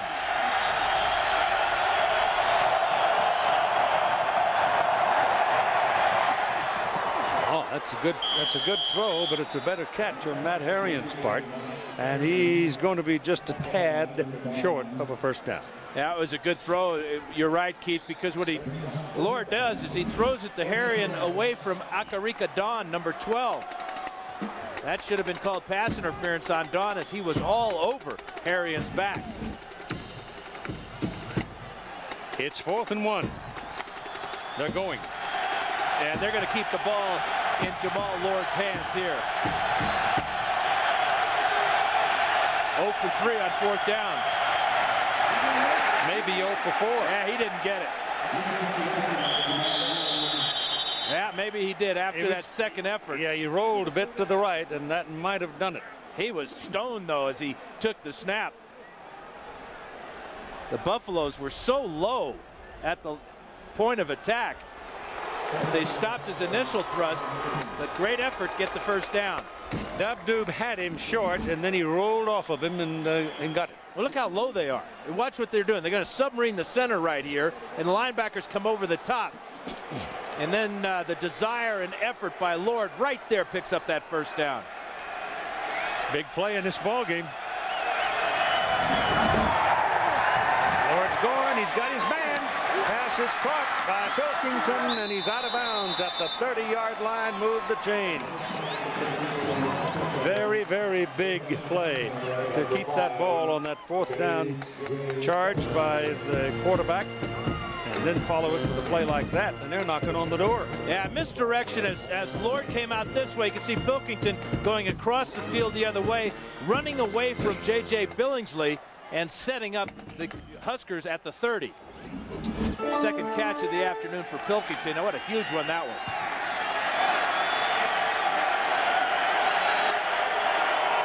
Ross, the I-back, has the ball, gets a block on the corner, comes back into the traffic, gets a couple of yards.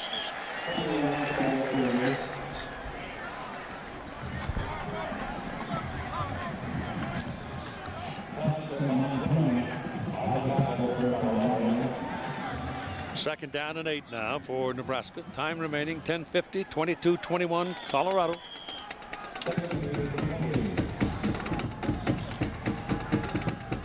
I would think as the years go along, Dan, that this end of the season rivalry will get bigger and bigger. Yeah, it's going to have to, because Colorado has certainly made it that way. Nebraska doesn't play Oklahoma every year now, so this is it for them. Penalty flag and a whistle. No play. False start, Nebraska. Jamal Lord has hit his last 2 passes. He started the game 4 out of 6. Since then, he's 3 out of 11, but 2 in a row on this drive. At the conclusion of today's game, we'll select a Chevrolet player of the game from each team. Chevrolet making a $1,000 contribution to each university's general scholarship fund. LaFleur comes back into the ball game now for the Huskers. The wind continues to swirl around, and it's right in the face of Jamal Lord. It appears that it comes in from the left side of the field and swirls around the other end. Second down and 13.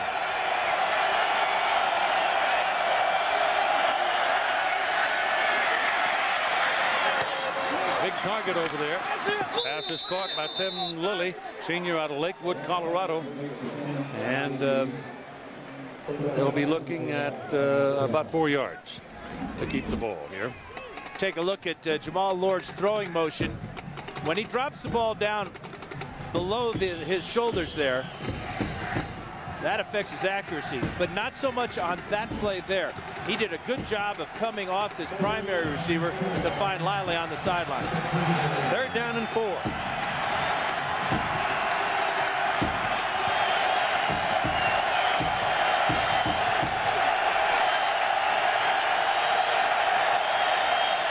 Cross. First down. Out of bounds, 3-yard line. Oh, he was walking the chalk, and he didn't quite get into the end zone. He made a great move at the line of scrimmage. He dipped inside. That brought all the Buffaloes inside, and he bounced to the outside down the sidelines.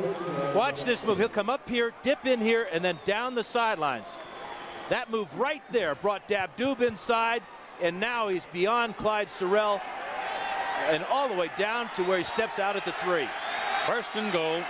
Ross has 102 yards now on 18 carries. Got it again, looking for his 2nd touchdown of the day, and they stop him a yard short. Frank Solitz likes this guy, Corey Ross. He's got the ability to make you miss one-on-one, and then an explosive back with that. Very strong, powerfully built guy. He's only 5'6", over 200 pounds, and he uses it all very well.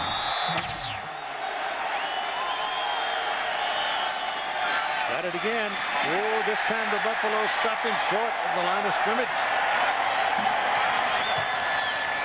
Matt McChesney is in there.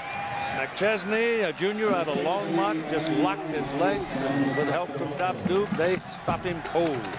Back at the 3. Yeah, McChesney and Dabdoob are the tackles, and they're going to go low on a low man. And they take his legs out and kill his momentum and drop him for a loss. That's a huge play. Right off the goal line, all the way back to the 2.5-yard line. That's 3rd down.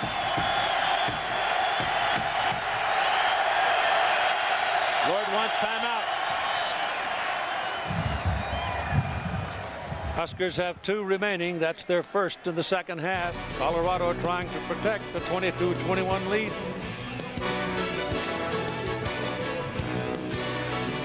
National Guard stationed in Baghdad. President dropped in on him yesterday. Startled the world. All right, Jamal Lord comes up to the line of scrimmage, 3rd down and goal, and it's almost 3 yards. Pitches it outside to Ross. Oh, they got him at the 2. What a play. Phil Jackson and Thaddeus Washington made that play for Colorado. That's the old high-low tackle. Thaddeus Washington cleaning it up. This is only the 3rd time on the option that Jamal Lord has pitched today. Jackson low, Washington high, no score. And Dykes is in for a field goal try. They're going to put the ball down just short of the 9-yard line. So it's a 19-yard kick. It's a chip shot. Kellen Houston picked it up and ran for 16 yards earlier in the game, but this time they kick it and kick it through. And so the Nebraska Cornhuskers go back to the lead over the Colorado Buffaloes in a seesaw ball game with 8.5 minutes to play. They lead by 2 now, 24-22. And if we go back and revisit Gary Barnett's decisions to go for 2 after their touchdowns in that first half, they had kicked the extra point, we'd have a tie game. But who would have known? Coming up next, the 110th game between the Longhorns of Texas and the Aggies of Texas A&M here on. And we got out of Dodge before the sheriff got us, too.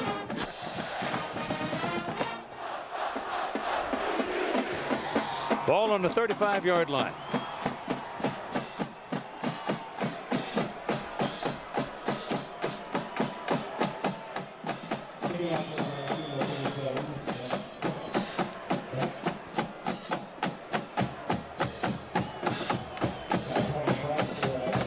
Cook going to kick it off out of Seward, Nebraska.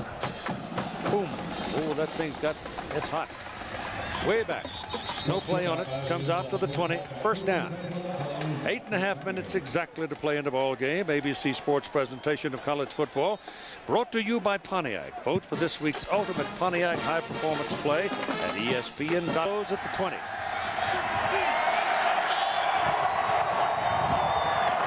That gives to Calhoun. 2 yards. Another update from John Saunders. Buster all the way to the end, I suspect. Just like this one. 2nd down and 8.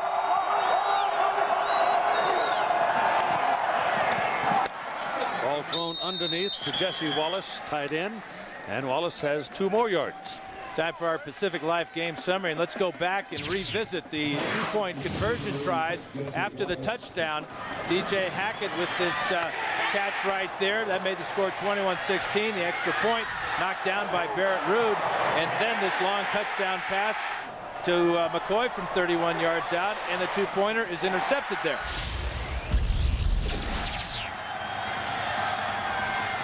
And it's now 3rd down on 4.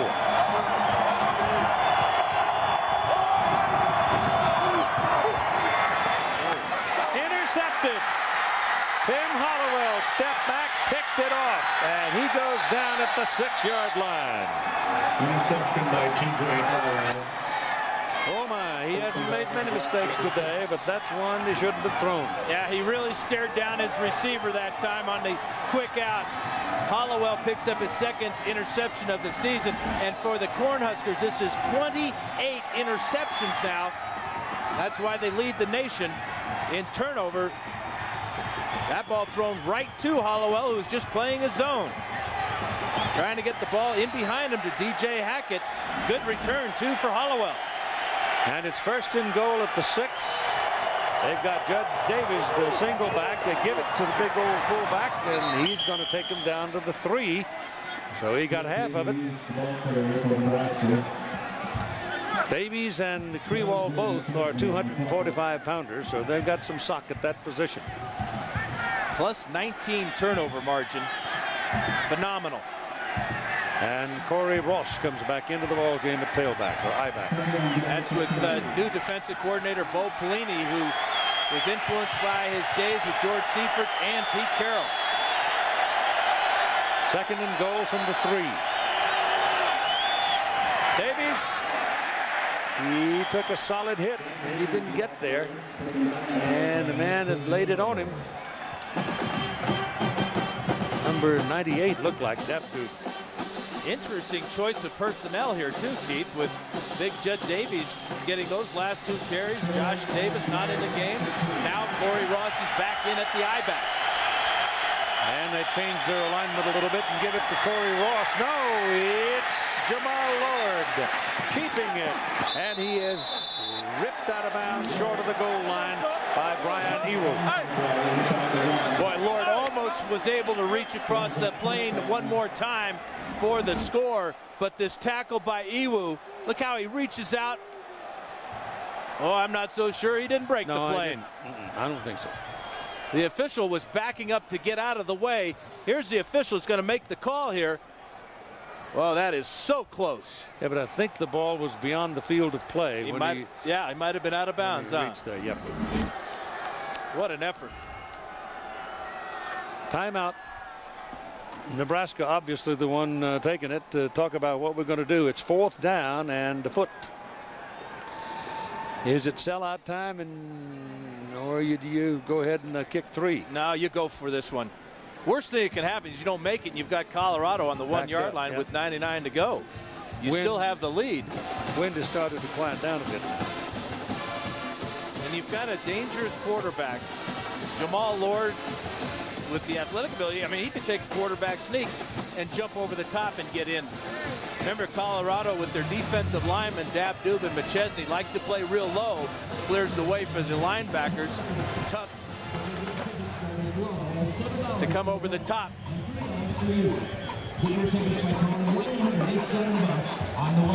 Remember, Thrifty post-game report with scores and highlights, time permitting, after we get through here in Boulder, Colorado.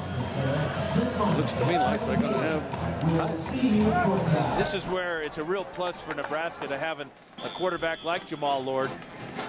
Big and strong to take the sneak, quick, fast, elusive enough to go wide with an option or a rollout. Here it comes. They go to Davies. Davies has a touchdown. Ain't nothing fancy when you come down to jawbone football like that. Technique and strength against will. Yeah, and vice versa. Here it is, just straight up the middle. 245 pounds of fullback right here. Getting in behind that big offensive line, Josh Sewell and Brandon Coe. And Dykes for the point. And it's good. Joe Klatt with just his 9th interception on the season, but it proves to be a costly one as T.J. Hollowell takes the ball down to where it's finished off by Judd Davies, and Nebraska on top by 9. A few minutes ago, Colorado was sitting on a 22-21 lead. Now they're trailing by 9 points. And you've only got 5 minutes and 48 seconds to play, as Nebraska has the wind blow the ball off of the tee. There was a beach ball a while ago that went all the way across the field in about 4.2 seconds. It was really traveling. Expecting high winds here on the Front Range tonight. I think the high winds are here.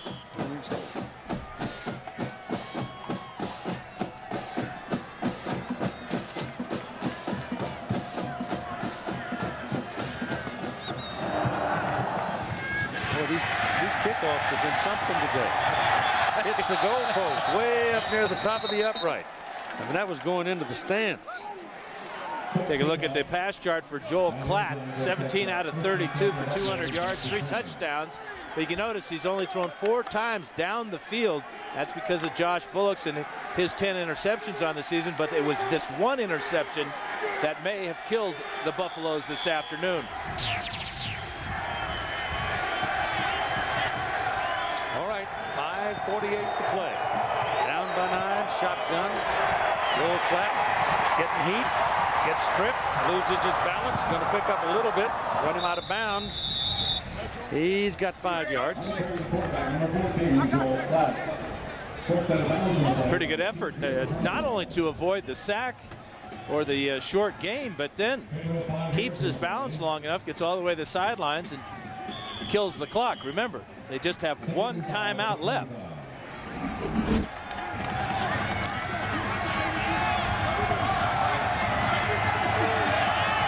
Hackett and McCoy both in there. 4 wideouts. Run it. Calhoun cuts back into the middle, trying to get his first down and can't do it. Got 3 of it. So they need 2 more on 3rd down. Yeah, Nebraska feeling pretty good about themselves right now. They're going to play a very loose coverage in the secondary. Drop both Daniel and Josh Bullocks deep. Try to fill up all the zones underneath.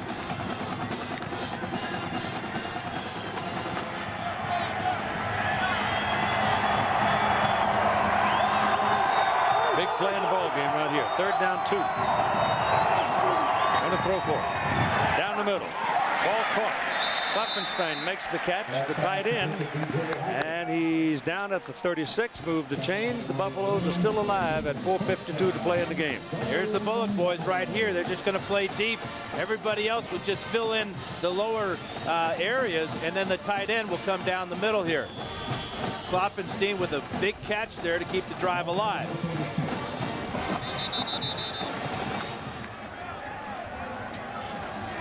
Carl Ellis, the big right tackle, has to leave the ball game, shaken up.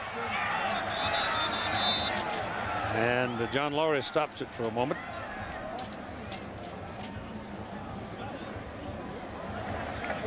.445 on the game clock. 4:45, please. Resetting the clock a bit. 6 extra seconds. Well, Ellis got off the field. There was no need to call a timeout. His replacement was on and in place, ready to go. But they just wanted to Clint O'Neill.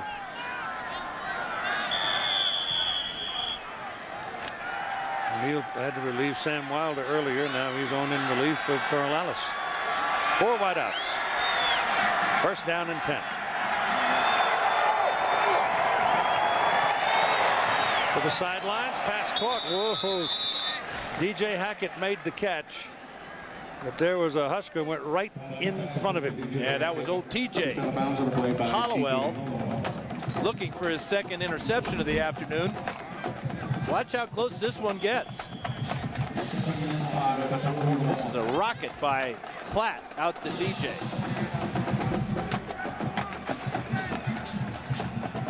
Klatt is a sophomore from Arvada. He's going to cause some misery around this conference before he leaves. 2nd down, 5.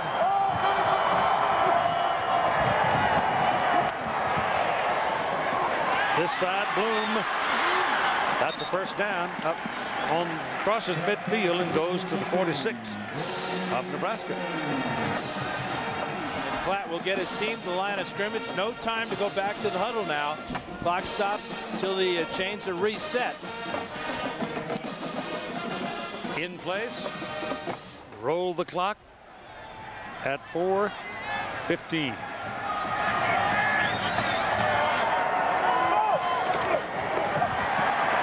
Runs away from the pressure. Penalty flag. Huskers may have forced Colorado into a hole there. Yeah. 10 yards. A lot of pressure coming after him, and the Buffaloes couldn't keep him out, and they were caught holding. And it really puts an offensive lineman in a tough situation. They're anticipating the quarterback in the pocket.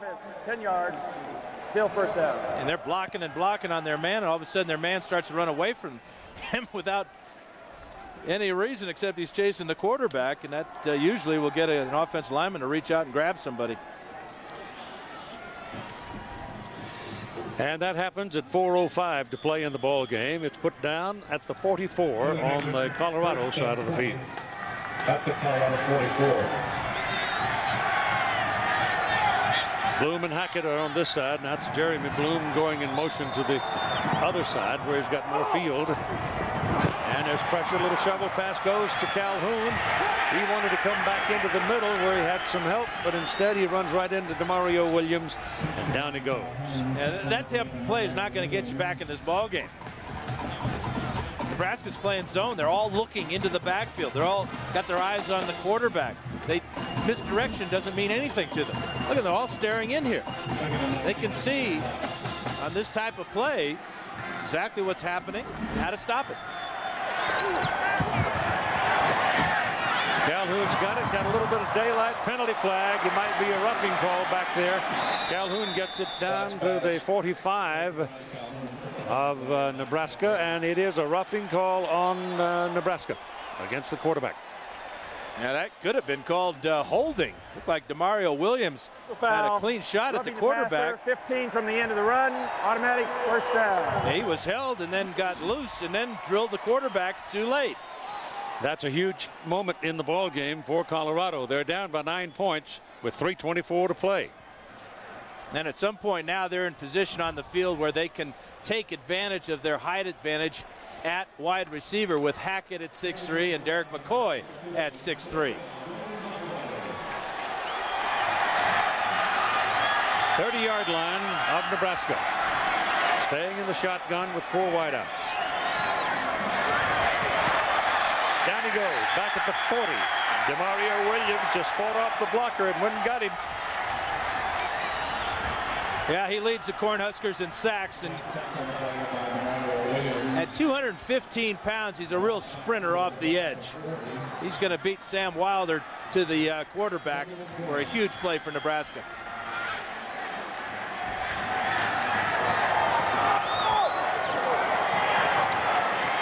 Sideline.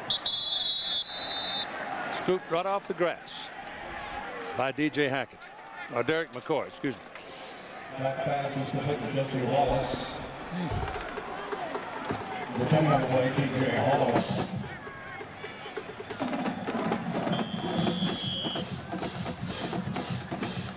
2:47 to play in the ball game.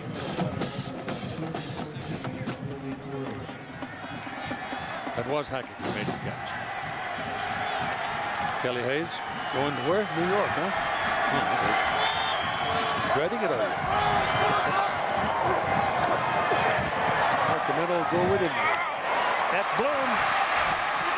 And Bloom hits the chalk, stopping the clock at the 22-yard line. They've got to go to the 20 for first down. Jeremy Bloom was real tempted to just try and get it all the way to the end zone, but he does the smart thing here with the aid of the Nebraska tackler, getting out of bounds and stopping that clock. So now it is 4th down and 2.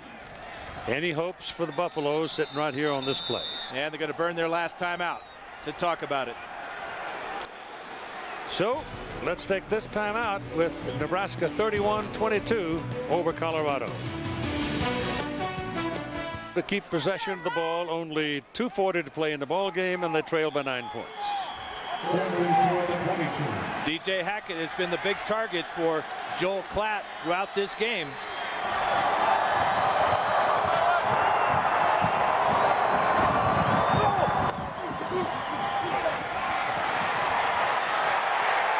Oh, he got away from the tackler and makes the first down. Wow, he ran right through the arms of a Cornhusker and picks up the first down. That's an incredible play by Joel Klatt. Not known for his running ability, but how about the desire here to not die? Shakes off that tackler and gets inside the 20. Trevor Johnson was that tackler. Wow. It's a pretty good shakeoff. So they get the first down and stay alive. Klatt throws to the sidelines. Not much on that play. Ball caught by McCoy, but it's down only at the 16. 4-yard pickup. They've held the ball for quite a while in this possession, but they haven't been able to get it in the end zone. And they need it quick now because time's running out on them. 2:23 and no times out left. Now, with the goal line so close, they can just throw 4 verticals now and find the man that's open. It's going to be a 2-deep coverage by Nebraska. That's where Klatt's got to go. He goes off a Nebraska defender in the end zone, intended for John Donahue, and Pipins couldn't come back, or was on the man, and the ball was blocked by Pipins' shoulder pad. And it comes back with 3rd down and 7. Let me give you the names of some of the ladies and gentlemen who spent Thanksgiving with us here in Boulder. Our technical director, John Zippe. Senior audio, Lee Fanner-Still. Senior video, Mike Doyle. Mike Flannery, RF audio. A2, Jeff Abramson. And John McAtee. Hope that's right. Back goes Klatt to throw. Throws it short to Calhoun's. Got speed. Gets away from 1. Gets away from 2. And gets a first down. Out of bounds at the 5.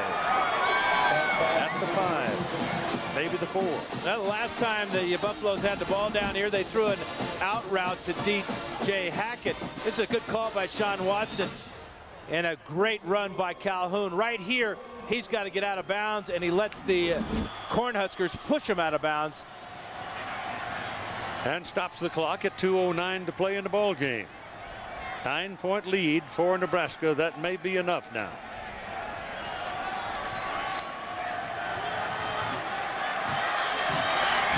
A lot of room over here for the fade to Hackett. Bloom goes the other way. Popped into the end zone while it was thrown hard to Calhoun, and he couldn't handle it. That's a tough try for Brian Calhoun. Ball was thrown high and hard. A wide receiver will make this catch, but rare for a running back in traffic. Number 2 right over the middle. And that ball is on him before he can close his hands around it. And it bounced right off his face mask. You can see how the Cornhuskers are defending Hackett. Have the corner outside and the safety coming over the top. Now Hackett and McCoy switch sides. It's 2nd down and goal from just inside the 6-yard hash mark. Klatt to the corner. It's intercepted. Tried to force it. And it's intercepted, and they're going to give Nebraska the ball. He started out of the end zone. He got it just over the goal line, and Nebraska possesses the ball less than a yard away from their own goal line, and it was picked off by Pat Ricketts. So they should be able, with 1 minute and 58 seconds to play, if they can get 1 first down for certain. You can see the double coverage right here, trying to get it in between the safety and the corner. And Ricketts with a huge mistake right here, falling onto the playing field. The ball will be on the 1-yard line. Now, what does Nebraska do with Colorado not having any timeouts? So they would be wise to have Lord just try to quarterback sneak the ball out. Can't afford to take a safety here.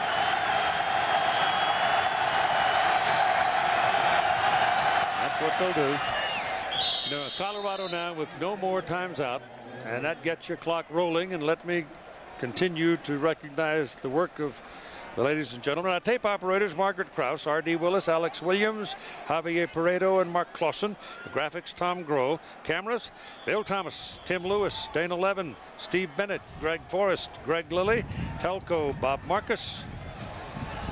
Cart driver, Eric Krantz. Truck engineers, John Kemps, Carlos Rodriguez, and Paul Mercado. Thank you very much. And we're headed for the Aggies of the Horns, just moments away here.